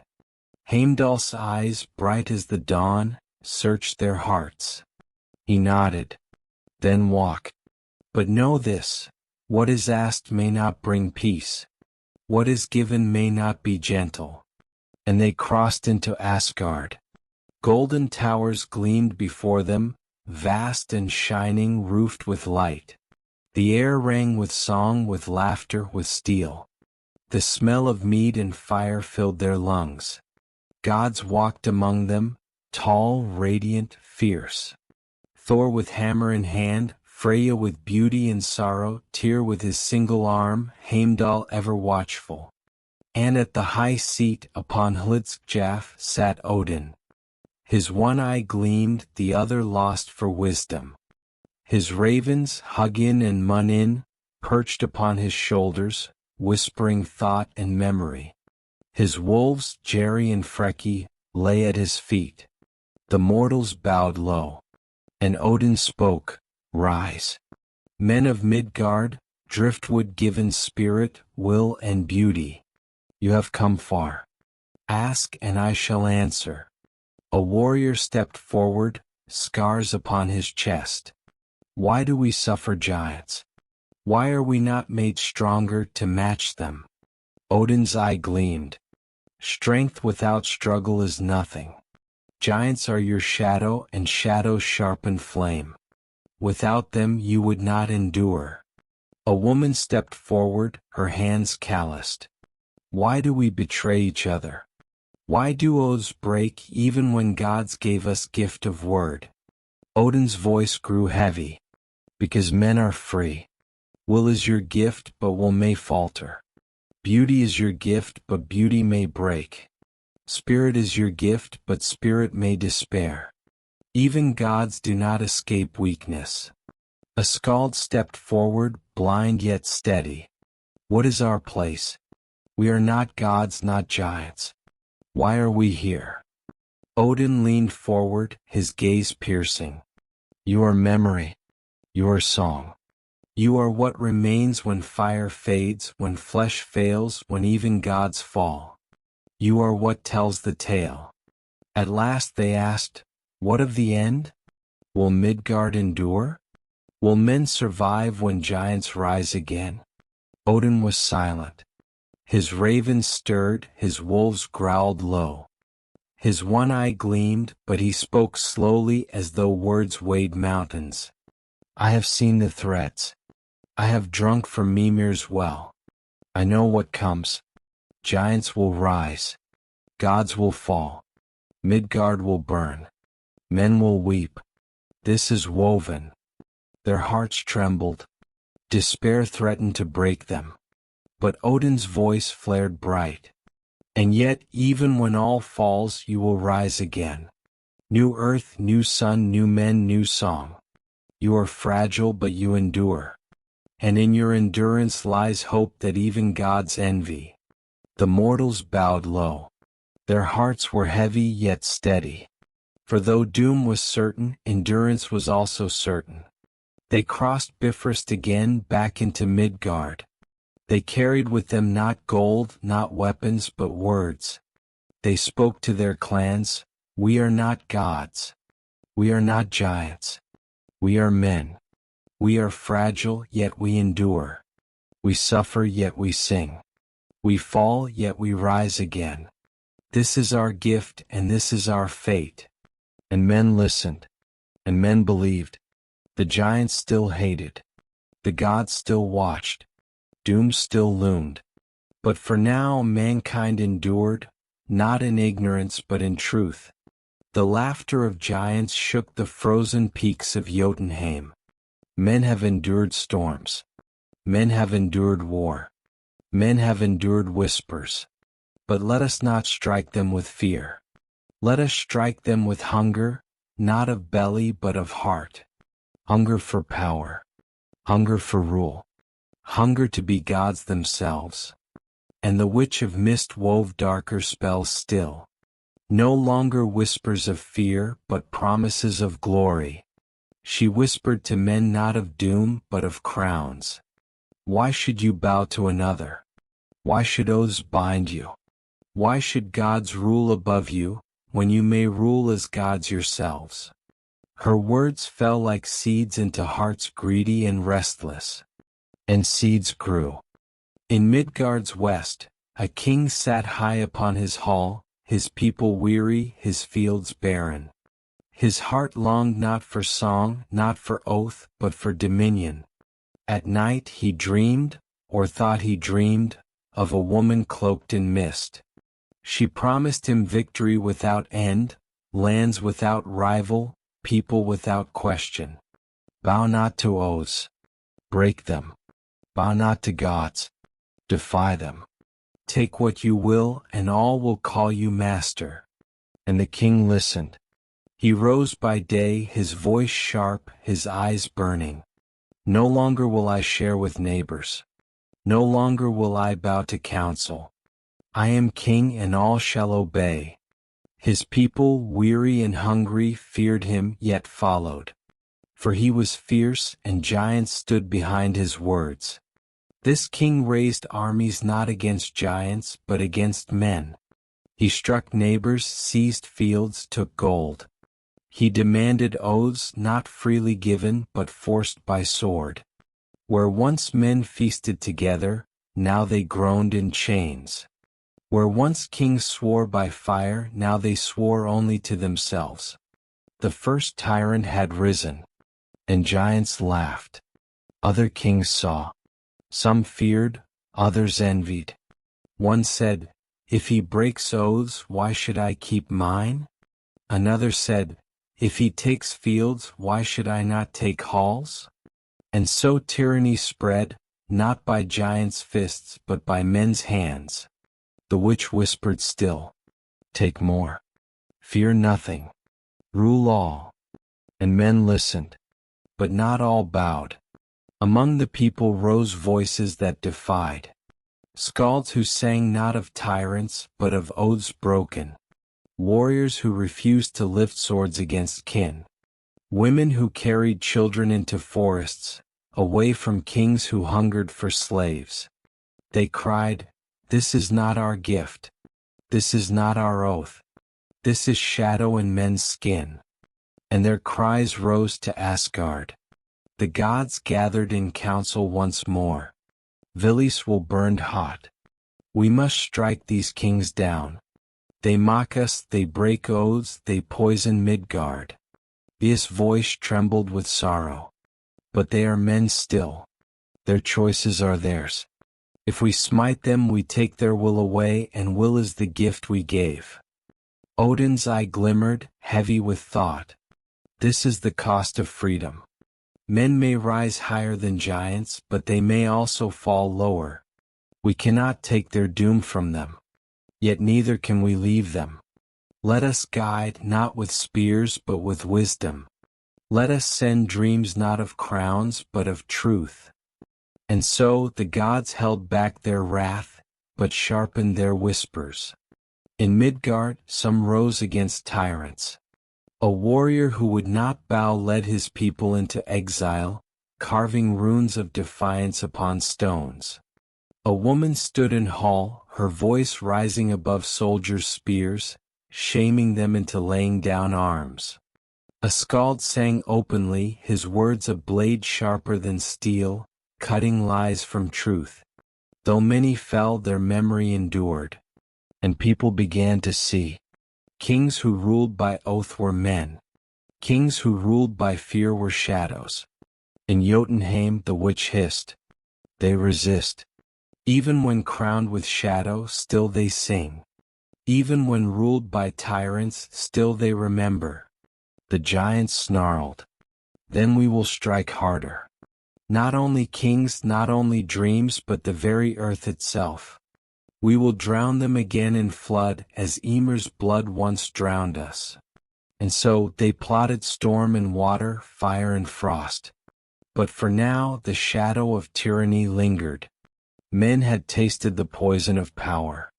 And once tasted, it could never be fully forgotten. Midgard stood. Its people endured.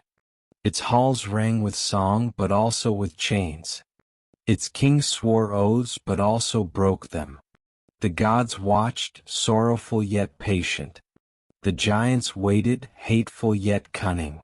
And men lived, fragile yet unbroken, divided yet enduring. The balance held, but darker than before. The shadow of giants now lived not only in Jotunheim. It lived in the hearts of men. In the frozen halls of Jotunheim, giants gathered once more. They had sent whispers. They had raised tyrants. They had sown war among men. And still men endured. Their halls rose again. Their songs returned. Their oaths, though broken, were sworn anew. Even in chains, men remembered freedom. Even in sorrow they remembered song. The giants' envy grew unbearable. Enough of whispers, roared Bergelmir's brood. Enough of shadows, bellowed frost-born warriors. Let us strike as Ymir struck with flood and storm. Let men drown in the waters of his blood once more. And the Witch of Mist, her eyes burning, raised her arms to the sky. She chanted in words older than gods, older than giants, older than men. Her voice echoed through caverns, shook mountains, split ice. From the breath of frost she summoned hail. From the belly of mountains she summoned thunder. From the veins of rivers she summoned flood. And the skies answered. Clouds blacker than night gathered. Lightning cracked like spears. Winds roared like wolves. Rain fell heavy, endless, unbroken. The flood began. In Midgard, men looked to the sky and trembled. Fields drowned. Rivers swelled, tearing away bridges, homes, halls. Forests bent beneath storms, mountains groaned beneath thunder. Children clung to mothers. Warriors clutched spears, useless against water. Kings cried out in halls as waves smashed against their walls. The giants strike again, they cried. Where are the gods, they begged. Will Midgard fall as Ymir fell? Panic spread faster than water. Fear spread deeper than rivers. For how can men fight storms? From Asgard the gods looked down. Thor gripped Mjolnir, his hammer blazing. Let me strike the clouds, shatter the storm. Tyr raised his single arm. Let me guard Midgard's walls. Freya wept, for she saw children swept away in waves. But Odin raised his hand. His eye gleamed with sorrow, yet with knowledge. No, let us not strike for them. Let us guide them. For storms will always come. Giants will always rise. They must learn not only to endure with spears, but to endure with spirit. We will not hold back the flood, but we will give them wisdom to survive it. And so Odin sent his ravens Hugin and Munin to whisper in the ears of men. Some listened. One clan, warned by dreams, climbed high into mountains, building halls upon cliffs. Another, guided by ravens, carved boats from trees, riding waves instead of drowning. Others learned to store grain high, to bind walls strong, to dig channels for rivers. Many perished. Entire clans vanished, their halls swept away, their fires drowned. But some endured, clinging to cliffs, sailing upon waves, singing even in storm. And though the flood raged, it did not erase mankind. Even as waters rose, skalds sang. Their voices carried above thunder, above waves, above fear.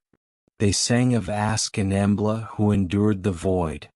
They sang of giants who roared but could not silence. They sang of gods who watched but also guided. They sang of men who fell but rose again. And in song even drowning men found strength. The storm raged but memory endured. The flood rose but voice endured. When the storm broke, when clouds parted and waters fell, Jotunheim raged. Why do they live still? Giants cried. Why do they sing even as they drown? Why do they endure when even Ymir fell? The witch spat into ice. Because gods guide them still. Because their weakness is their strength. Because their spirit cannot be drowned. We must strike deeper, darker. Not flood, not storm, but fire of end. And giants roared in agreement. In Midgard, waters receded. Fields were mud, halls were broken, graves were many. But survivors gathered. They built anew, stronger, wiser, with boats for seas, walls for rivers, oaths for storms.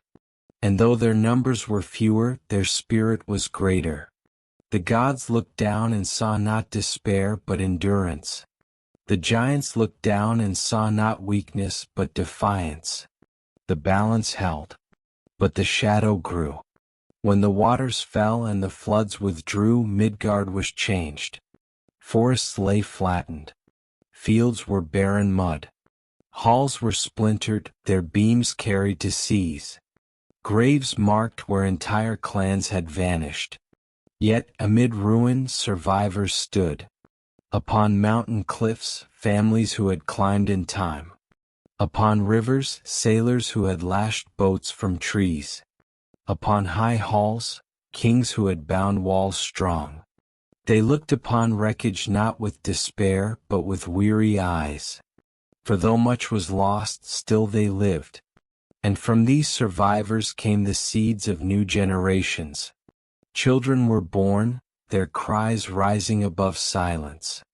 Women wove cloth again, men cut wood again, fires burned again. Songs rose not of sorrow only but of endurance. They sang of storms endured, of waters survived, of oaths remembered even as waves drowned.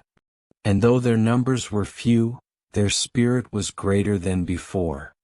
The flood had not destroyed mankind. It had tempered them. In Jotunheim rage boiled hotter than fire. They live still, cried the giants. They sing still, howled Bergelmir's brood. Even drowned they rise again. The witch of mist snarled. Then storm is not enough. Flood is not enough. Fear is not enough. We must break not their halls, not their bodies, but their fate. We must unweave the threads themselves. And so she turned her gaze not to Midgard, not to Asgard, but to the roots of Yggdrasil, where the Norns wove destiny. Beneath the world tree at the well of Ord, the Norns sat. Urd who knew the past. Verdandi who shaped the present. Skuld who whispered of what was to come. They dipped their hands into the waters, weaving threads of gods, giants, men. They saw giants raging. They saw gods watching. They saw men enduring. And Skuld, her voice low, spoke words that chilled even her sisters. There will come a time when giants rise not in whispers, but in storm. When gods descend not in guidance, but in war. When men stand not only as followers but as warriors beside gods. This is Ragnarok, the doom of all, the end of all, the rebirth of all. The Norns' words echoed through Yggdrasil. Ravens carried them to Odin. Dreams carried them to men. Even giants shuddered, for they knew their doom was also foretold. Mortals awoke trembling. Some wept, fearing end. Some rejoiced, for prophecy promised rebirth. Some hardened, swearing oaths, if doom comes, we will meet it with fire. And so Ragnarok became not only the gods' secret, but mankind's shadow. In Asgard, Odin sat heavy upon Hlidskjalf. His one eye burned, his ravens restless. He had known fragments. He had seen hints in Mimir's well. But now the prophecy rang clear. He spoke to his kin. The end comes. Giants will rise, gods will fall, men will bleed. But men will also endure. In their endurance lies the seed of new world. Thor roared, his hammer shaking halls. Then let us fight until storm breaks, until giants fall. Freya wept, her voice heavy with sorrow. So much will be lost, yet still love will bloom anew. Tyr clenched his fist. Doom is written. But choice is ours still. Let us not go gently. And Odin whispered, the threads are woven but the song is not yet sung. In Midgard, among survivors, some were touched by dreams. A skald who had nearly drowned awoke with visions of fire and wolves. A woman who had lost her kin sang songs of a sun swallowed, of a serpent rising. A child spoke of giants breaking walls, of gods falling silent. People gathered to hear them. Some feared, some mocked, some believed. But the word spread. The first prophets of Ragnarok had arisen in Midgard. And so balance shifted once more. Giants raged, plotting vengeance not of flood but of fate. Gods watched, knowing doom yet guarding still. Men endured, fragile yet fierce, burdened now with knowledge of end. The flood had scarred them, but prophecy marked them deeper. For every hall rebuilt was built with shadow. Every oath sworn was sworn with tremor. Every song sung was sung with both joy and sorrow. The end was not yet. But the end was coming. Midgard was alive but scarred. The floodwaters had fallen, yet their memory lingered. Fields were replanted, yet they bore the mark of drowning. Halls were rebuilt, yet their beams carried cracks of storms. Songs were sung, yet sorrow lingered in their echoes. Men lived. Men thrived. Men endured. But all who survived knew, the world was fragile. And in that fragility, fate whispered louder. Survivors carried stories to their children. They spoke of the storm that drowned, of the halls that broke, of the giants who raged, of the gods who guided, of the oaths that saved. Children grew with fear in their eyes, but also fire in their hearts. They learned to build stronger walls, to carve sturdier boats, to store food for years. They learned to fight not only with spear but with memory. And in silence men prepared. In Asgard the gods watched. Thor trained his hammer upon mountains, each strike a thunder that shook the sky. Tyr drilled warriors, preparing not only gods but men to fight when giants rose again. Freya prayed for love to endure even when halls fell. Heimdall stood upon Bifrost, his gaze unblinking, his horns silent but ready. And Odin, high upon Hlidskjalf, sat still. His one eye searched fate, his mind burdened by prophecy. He knew doom was certain, but he also knew men had grown stronger with every trial. Their spirit is flame, he whispered. And flame burns brightest before the dark. And in silence, gods prepared. In Jotunheim, giants sharpened weapons vast as trees. They summoned beasts from shadow, storms from sky, venom from sea. They cursed gods, they cursed men, they cursed fate itself. The witch of mist, her eyes burning, whispered, patience. The threads are woven. Their doom is near. Let them build, let them sing, let them swear oaths. It matters not. When the time comes, fire and flood will swallow all. And in silence, giants prepared. Among men voices rose. Not kings, not skalds, but prophets. They spoke of wolves unchained, of serpents rising from sea, of skies torn in fire. They sang of gods falling, of men bleeding, of halls burning. But they also whispered of rebirth, of new sun, of green fields after ash. Some mocked them. Some feared them. But their words spread, carried by wind, carved into stone, remembered by children. And prophecy once only among gods now lived among men. The world held balance still. Men, fragile yet enduring, scarred yet stronger, living each day beneath shadow of prophecy. Gods, proud yet burdened, guarding yet fearing, knowing doom was certain but fighting still. Giants, vast yet hateful, raging yet patient, sharpening storms for the day of twilight. And above them all Yggdrasil stretched, its roots heavy with fate, its branches heavy with worlds, its leaves trembling with whispers of end. The balance was fragile. The balance was heavy. The balance was only breath between storms. Thus ended the shadow of giants, not in silence, not in peace, but in uneasy stillness. Men rebuilt. Gods watched. Giants waited. All three bound not only by choice but by prophecy. The storm was not yet, but all knew it was coming.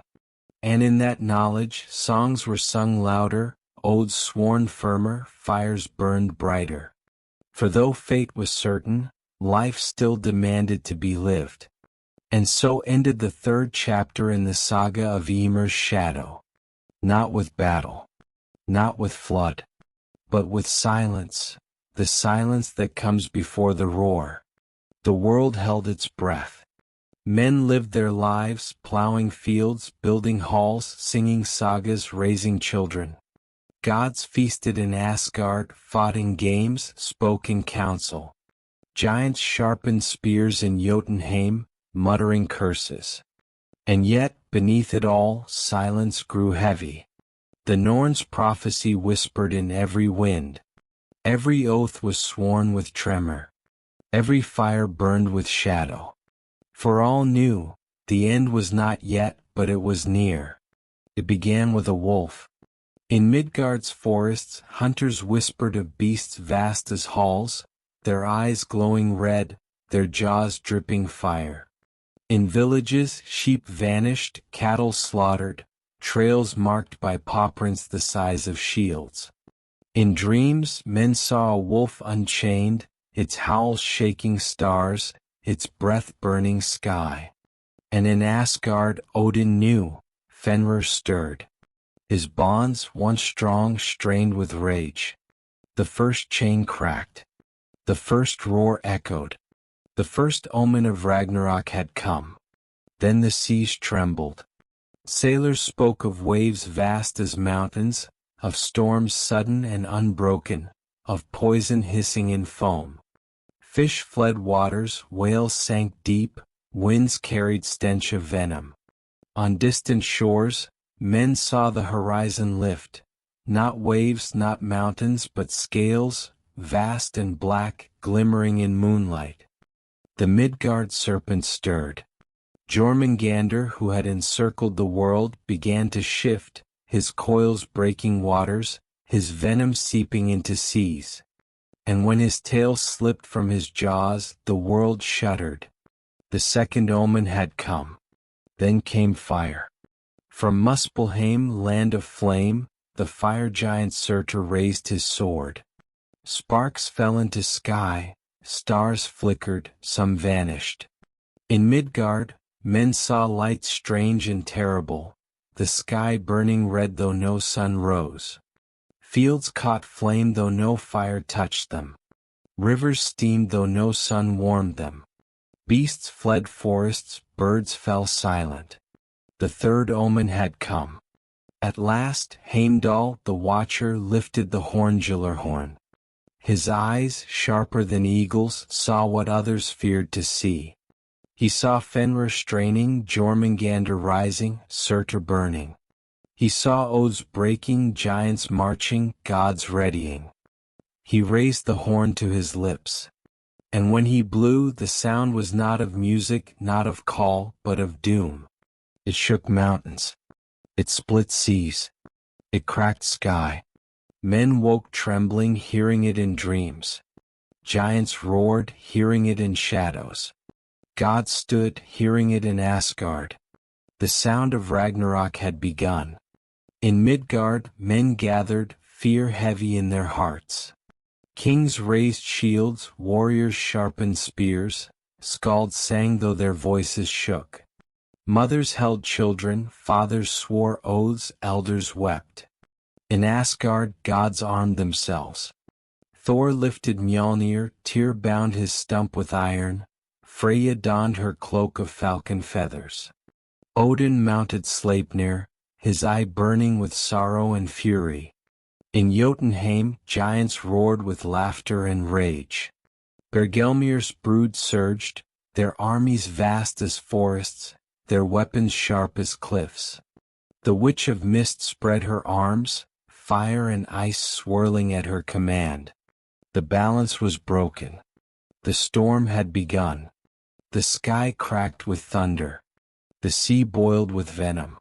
The earth trembled with footsteps. Fenrir howled, his bonds breaking. Jormungandr rose, his body vast as the world itself. Surtur marched, his sword blazing brighter than sun. The twilight of gods had begun. And men, gods, and giants alike knew. There was no turning back. The sound of the Gyllerhorn lingered long after Heimdall lowered it. Its echo rippled through every realm, carrying both fear and fire. In Midgard, men dropped tools, raised heads, and trembled. In Jotunheim, giants roared with joy, their laughter shaking mountains. In Hell, the dead stirred, their hollow eyes burning with hunger. And in Asgard, gods armed themselves, each knowing doom was near. The call was not only a warning, it was a summons. The final battle had begun. Odin rose from Hlidskjalf, his high seat. His one eye gleamed with fury and sorrow, for he knew prophecy well. Many he loved would fall. Yet still he stood, for doom may be certain, but courage remains choice. He donned his golden helm, fastened his mail, and mounted Sleipnir, the eight-legged steed. Gungnir, his spear, gleamed in his hand, unerring and unbroken. Thor lifted Mjolnir, the hammer of thunder, its head sparking with lightning. His red beard bristled, his eyes shone like storms. Let Jormungandr rise. I will strike until my last breath. Tyr strapped a sword to his single hand, his face grim. Fenrir waits for me. If I fall standing. Freya, bright and fierce, wore her cloak of falcon feathers, her necklace Brisingamen gleaming. She wept for what was to come, yet still she readied her spear. The Aesir and Vanir gathered. Shields rang. Swords gleamed. Voices thundered. And Asgard shook with the sound of gods preparing for war. In Midgard, men heard the horn and saw omens, skies aflame, seas boiling, earth cracking. Fear gripped them, for what can mortals do in the war of gods and giants? Yet some stood. Kings who remembered oaths raised their voices. Better to fall beside gods than live in shadow. Better to die with song than live in silence. Warriors lifted shields, mothers sharpened spears, children carried torches. Not all marched, but many did. And so, men prepared not only to endure, but to fight. In Jotunheim, the ground split with footsteps. Giants vast as mountains, their eyes burning, their weapons heavy, gathered in endless host. Surtur led them from Muspelheim, his sword blazing brighter than sun, fire spilling from his steps. Flames licked sky, ash-filled winds, forests burned before he touched them. From the sea rose Jormungandr, coils breaking waters, venom boiling waves, his roar louder than thunder. Storms followed his body, lightning burned upon his scales. And from chains broken came Fenrir, vast jaws dripping fire, his howl shaking stars. He ran swift, his body blotting earth, his breath scorching sky. Their armies filled the horizon, vast and endless, shadowing all light. There is a plain, wide and silent, called Vigrid. It stretches farther than eyes can see, a battlefield waiting since the birth of worlds. And upon it gathered all. From one side marched the gods, bright and fierce, Odin at their head, Thor at his right, Freya at his left, Tyr grim, Heimdall watchful. Men marched with them, small yet proud, their shields ringing, their voices singing. From the other surged giants, vast and terrible. Surtur's fire blazed, Jormungandr's coils writhed, Fenrir's jaws gaped wide. With them came frost giants, mountain giants, fire-born hosts. Even the dead from hell walked, their eyes hollow, their voices silent. And between them, silence heavy as doom. Odin raised Gungnir, his spear flashing. Surtur lifted his blazing sword. Fenrir howled, Jormungandr roared, Heimdall's horn echoed once more. And the two hosts charged. The earth cracked. The sky split. The sea boiled. The last battle had begun. The plain of Vigrid, once silent, erupted in chaos. Giants roared, their voices like avalanches. Gods thundered, their war cries shaking sky. Men screamed, their shields clashing, their songs defiant. The earth split beneath their feet, rivers of fire spilling. The sky cracked above their heads, lightning and venom raining. The sea roared at its edges, waves rising high as mountains. The battle of Ragnarok had begun. From the sea rose Jormungandr, vast coils writhing, venom boiling waters. His body encircled the plain, his head reared high, his mouth dripping poison that hissed into rivers and soil. Thor roared, Mjolnir blazing in his hand. Serpent, I have sought you since first storm. Come, let hammer meet scale, lightning meet venom. He leapt into battle, striking Jormungandr's head with thunder. The serpent screamed, waves exploding, sky trembling. Venom spewed, burning earth, searing gods and men alike. Thor struck again, each blow shattering mountains, splitting air. Jormungandr lashed his coils, crushing warriors, tearing forests, breaking ground. God and serpent clashed, their fury brighter than sun, louder than thunder, deadlier than storm. And the world shook with their rage. Across the plain Fenrir howled. His body vast, his eyes burning fire, his jaws gaping wide enough to swallow sun. He leapt upon gods, tearing with claws, burning with breath. And Tyr stood before him. He raised his sword, his single hand steady, his eyes fierce. Wolf of chaos, you devoured oaths, you broke chains. But you will not break me. He charged. His blade cut Fenrir's flank, fire spilling, blood hissing. Fenrir roared, snapping jaws, tearing earth. Tyr struck again, his arms steady, his voice unshaken. But Fenrir was vast. His jaws gaped wide, his breath burned hotter than Surtur's fire. He lunged, his teeth closing upon Tyr. The god screamed, his sword still piercing, even as jaws crushed him. Blood spilled, his cry echoing. Tyr fell. And Fenrir roared in triumph, his howl shaking stars. Men fought among gods, their shields ringing, their spears striking.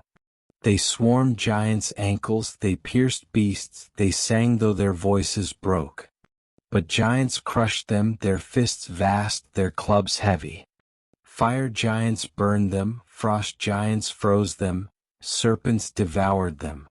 Kings fell, their crowns shattered. Skalds sang even as they bled, their last words carved into memory. Children carried torches into storm, their cries defiant, their flames swallowed by shadow. The first men fell at Ragnarok, but even in death their courage sang. Odin, high upon Sleipnir, his spear Gungnir blazing, rode across the battlefield. His eye gleamed with sorrow and rage. He struck giants, his spear unerring, piercing hearts, tearing throats, breaking ranks. His voice thundered, "Stand gods, stand men. Let not doom take you silent." Yet even as he struck, he knew. He had seen this in prophecy. He had drunk this from Mimir's well. The deaths he witnessed were foretold. And yet still he fought. For prophecy may declare doom, but choice declares courage. Blood soaked Vigrid. Fire burned high. Venom boiled rivers. The cries of gods, men, and giants mingled into one terrible song. Thor struck Jormungandr, the serpent writhing. Fenrir tore Tyr, the wolf howling. Surtur's fire blazed, the sky burning. Odin's spear shone, fate unfolding. The first deaths had come. The balance was broken. The twilight deepened. The serpent writhed, its coils crushing forests, its body vast enough to encircle the earth. Jormungandr's venom spewed into rivers, boiling seas, burning men alive where they stood. His roar split sky, his hiss poisoned air. Thor, red beard bristling, hammer in hand, stood unbroken. His voice thundered, "Come, serpent. You will not coil the world forever. I am Thor, son of Odin, breaker of giants, slayer of beasts, and today I will end you." He leapt, Mjolnir blazing with lightning. He struck Jormungandr's skull. The blow shattered mountains, split seas, darkened sky. The serpent screamed, venom spilling, waves crashing. Thor struck again, each blow breaking scale, tearing flesh, shaking world. Jormungandr lashed his coils, crushing gods, men, giants alike, but Thor pressed on, fury unbroken. At last, with a roar louder than storm, Thor hurled Mjolnir into the serpent's gaping maw. The hammer struck deep, lightning exploding, venom bursting. Jormungandr writhed, screamed, shattered. And the serpent died. But Thor staggered, venom dripping upon him, burning his flesh, searing his veins. He gasped, his hand steady upon Mjolnir, his eyes unbroken. He walked 9 steps, each heavy, each slower. And then he fell. Thor, god of thunder, lay dead. Across Vigrid, Fenrir roared, vast jaws dripping fire. Tyr lay crushed, his blood steaming, his sword broken. The wolf howled, his eyes blazing, his breath scorching. And Odin rode forth. Sleipnir thundered across plain, 8 legs blazing, his mane streaming.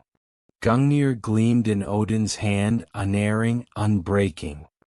His one eye blazed with fury, his voice thundered. Wolf of doom. Chaos unbound. You will not devour the world unchallenged. I am Odin All-Father, and I will face you. He charged. Gungnir flew, striking Fenrir's flank, piercing deep. The wolf howled, blood hissing, fire spilling. Odin struck again, his spear flashing, his cries thundering. But Fenrir was vast. His jaws gaped wide, his breath burned hotter than Surtur's fire. He lunged, his teeth closing upon Odin. The All-Father struck once more, his spear blazing. And Fenrir swallowed him whole. Odin was gone. And the wolf roared, his howl shaking Yggdrasil, his triumph echoing doom. The gods faltered. They saw Thor fall, his hammer silent. They saw Odin swallowed, his spear gone. They saw giants roaring, men bleeding, fires raging. Freya wept as she fought, her tears shining even as her spear struck. Heimdall blew Gyllerhorn again, though its sound was now sorrow. Tyr lay broken, Balder still in hell, Loki waiting for his time. And men trembled. Their shields cracked, their spears splintered. Yet still they sang. Songs of Thor striking, songs of Odin falling, songs of courage even in doom. For if death was certain, memory was stronger.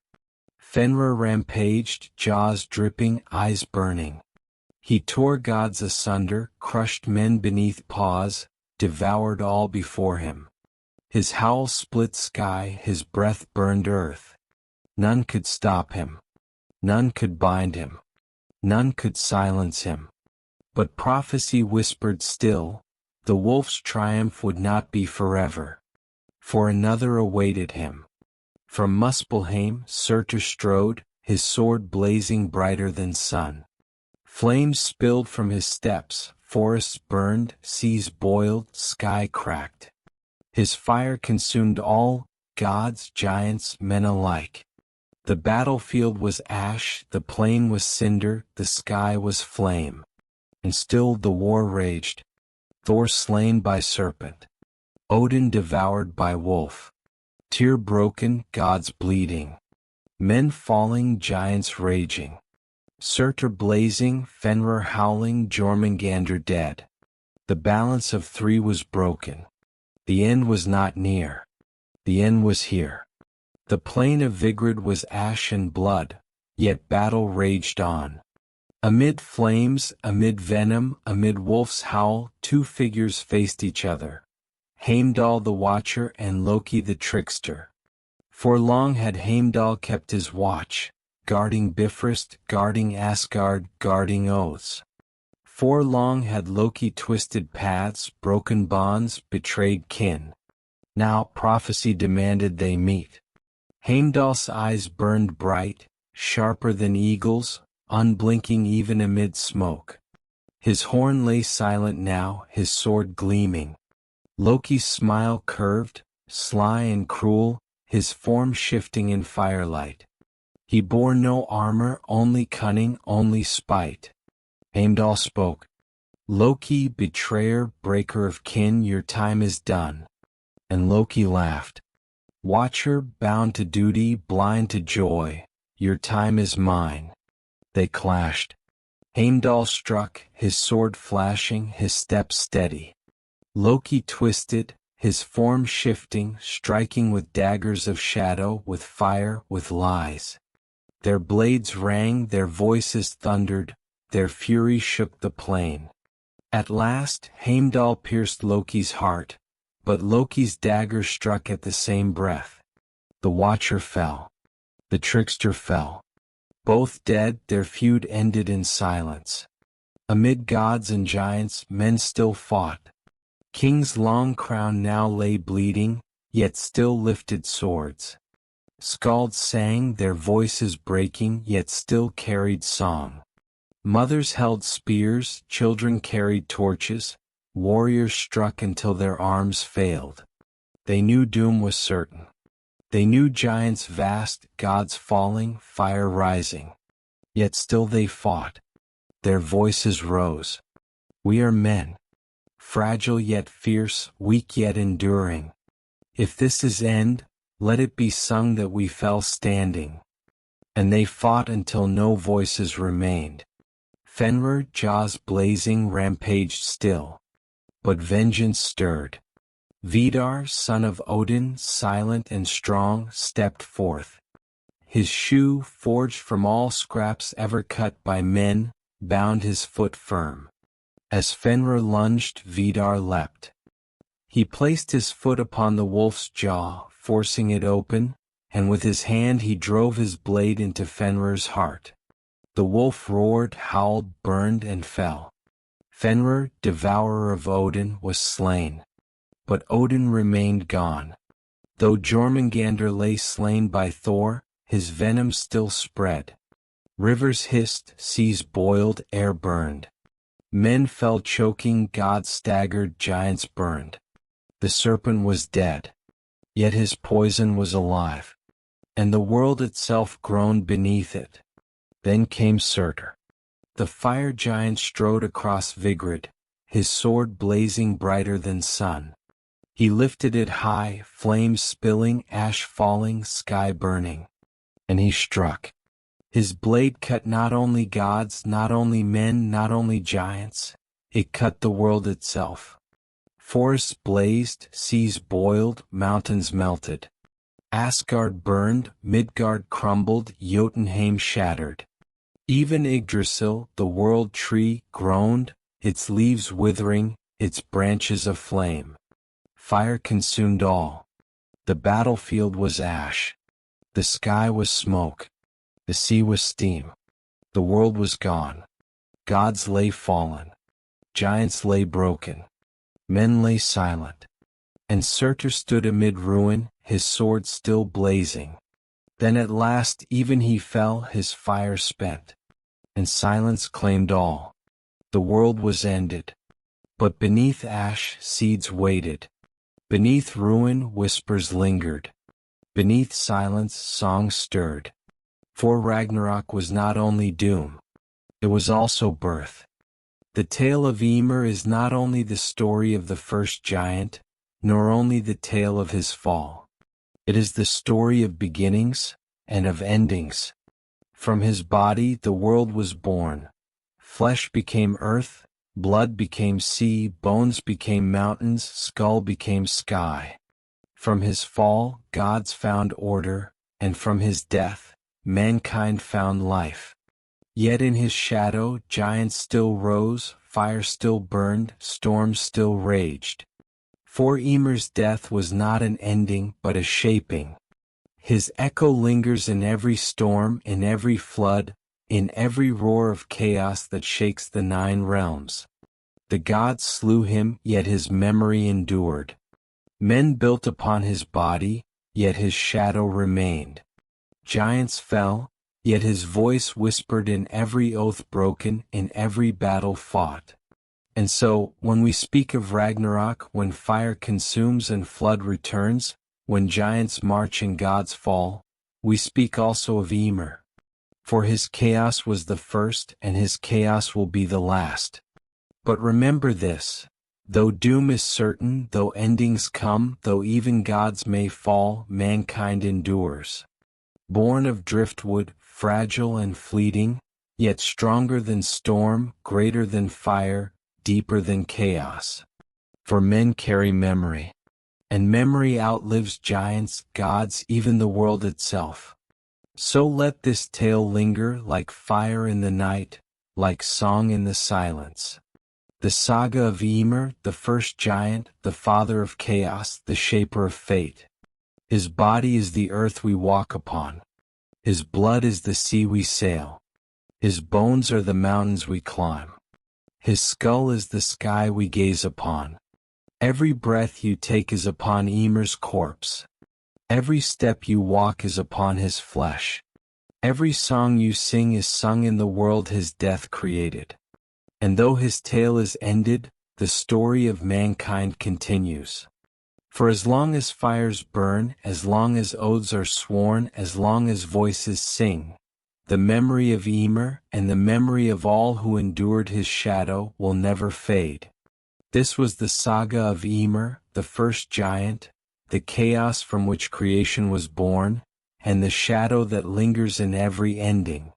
If you have listened until this moment, may the echoes of this myth guard your dreams, guide your nights, and remind you that even in darkness, stories endure. Until the next tale, rest well, dream deep, and let the voices of the old gods whisper you to sleep.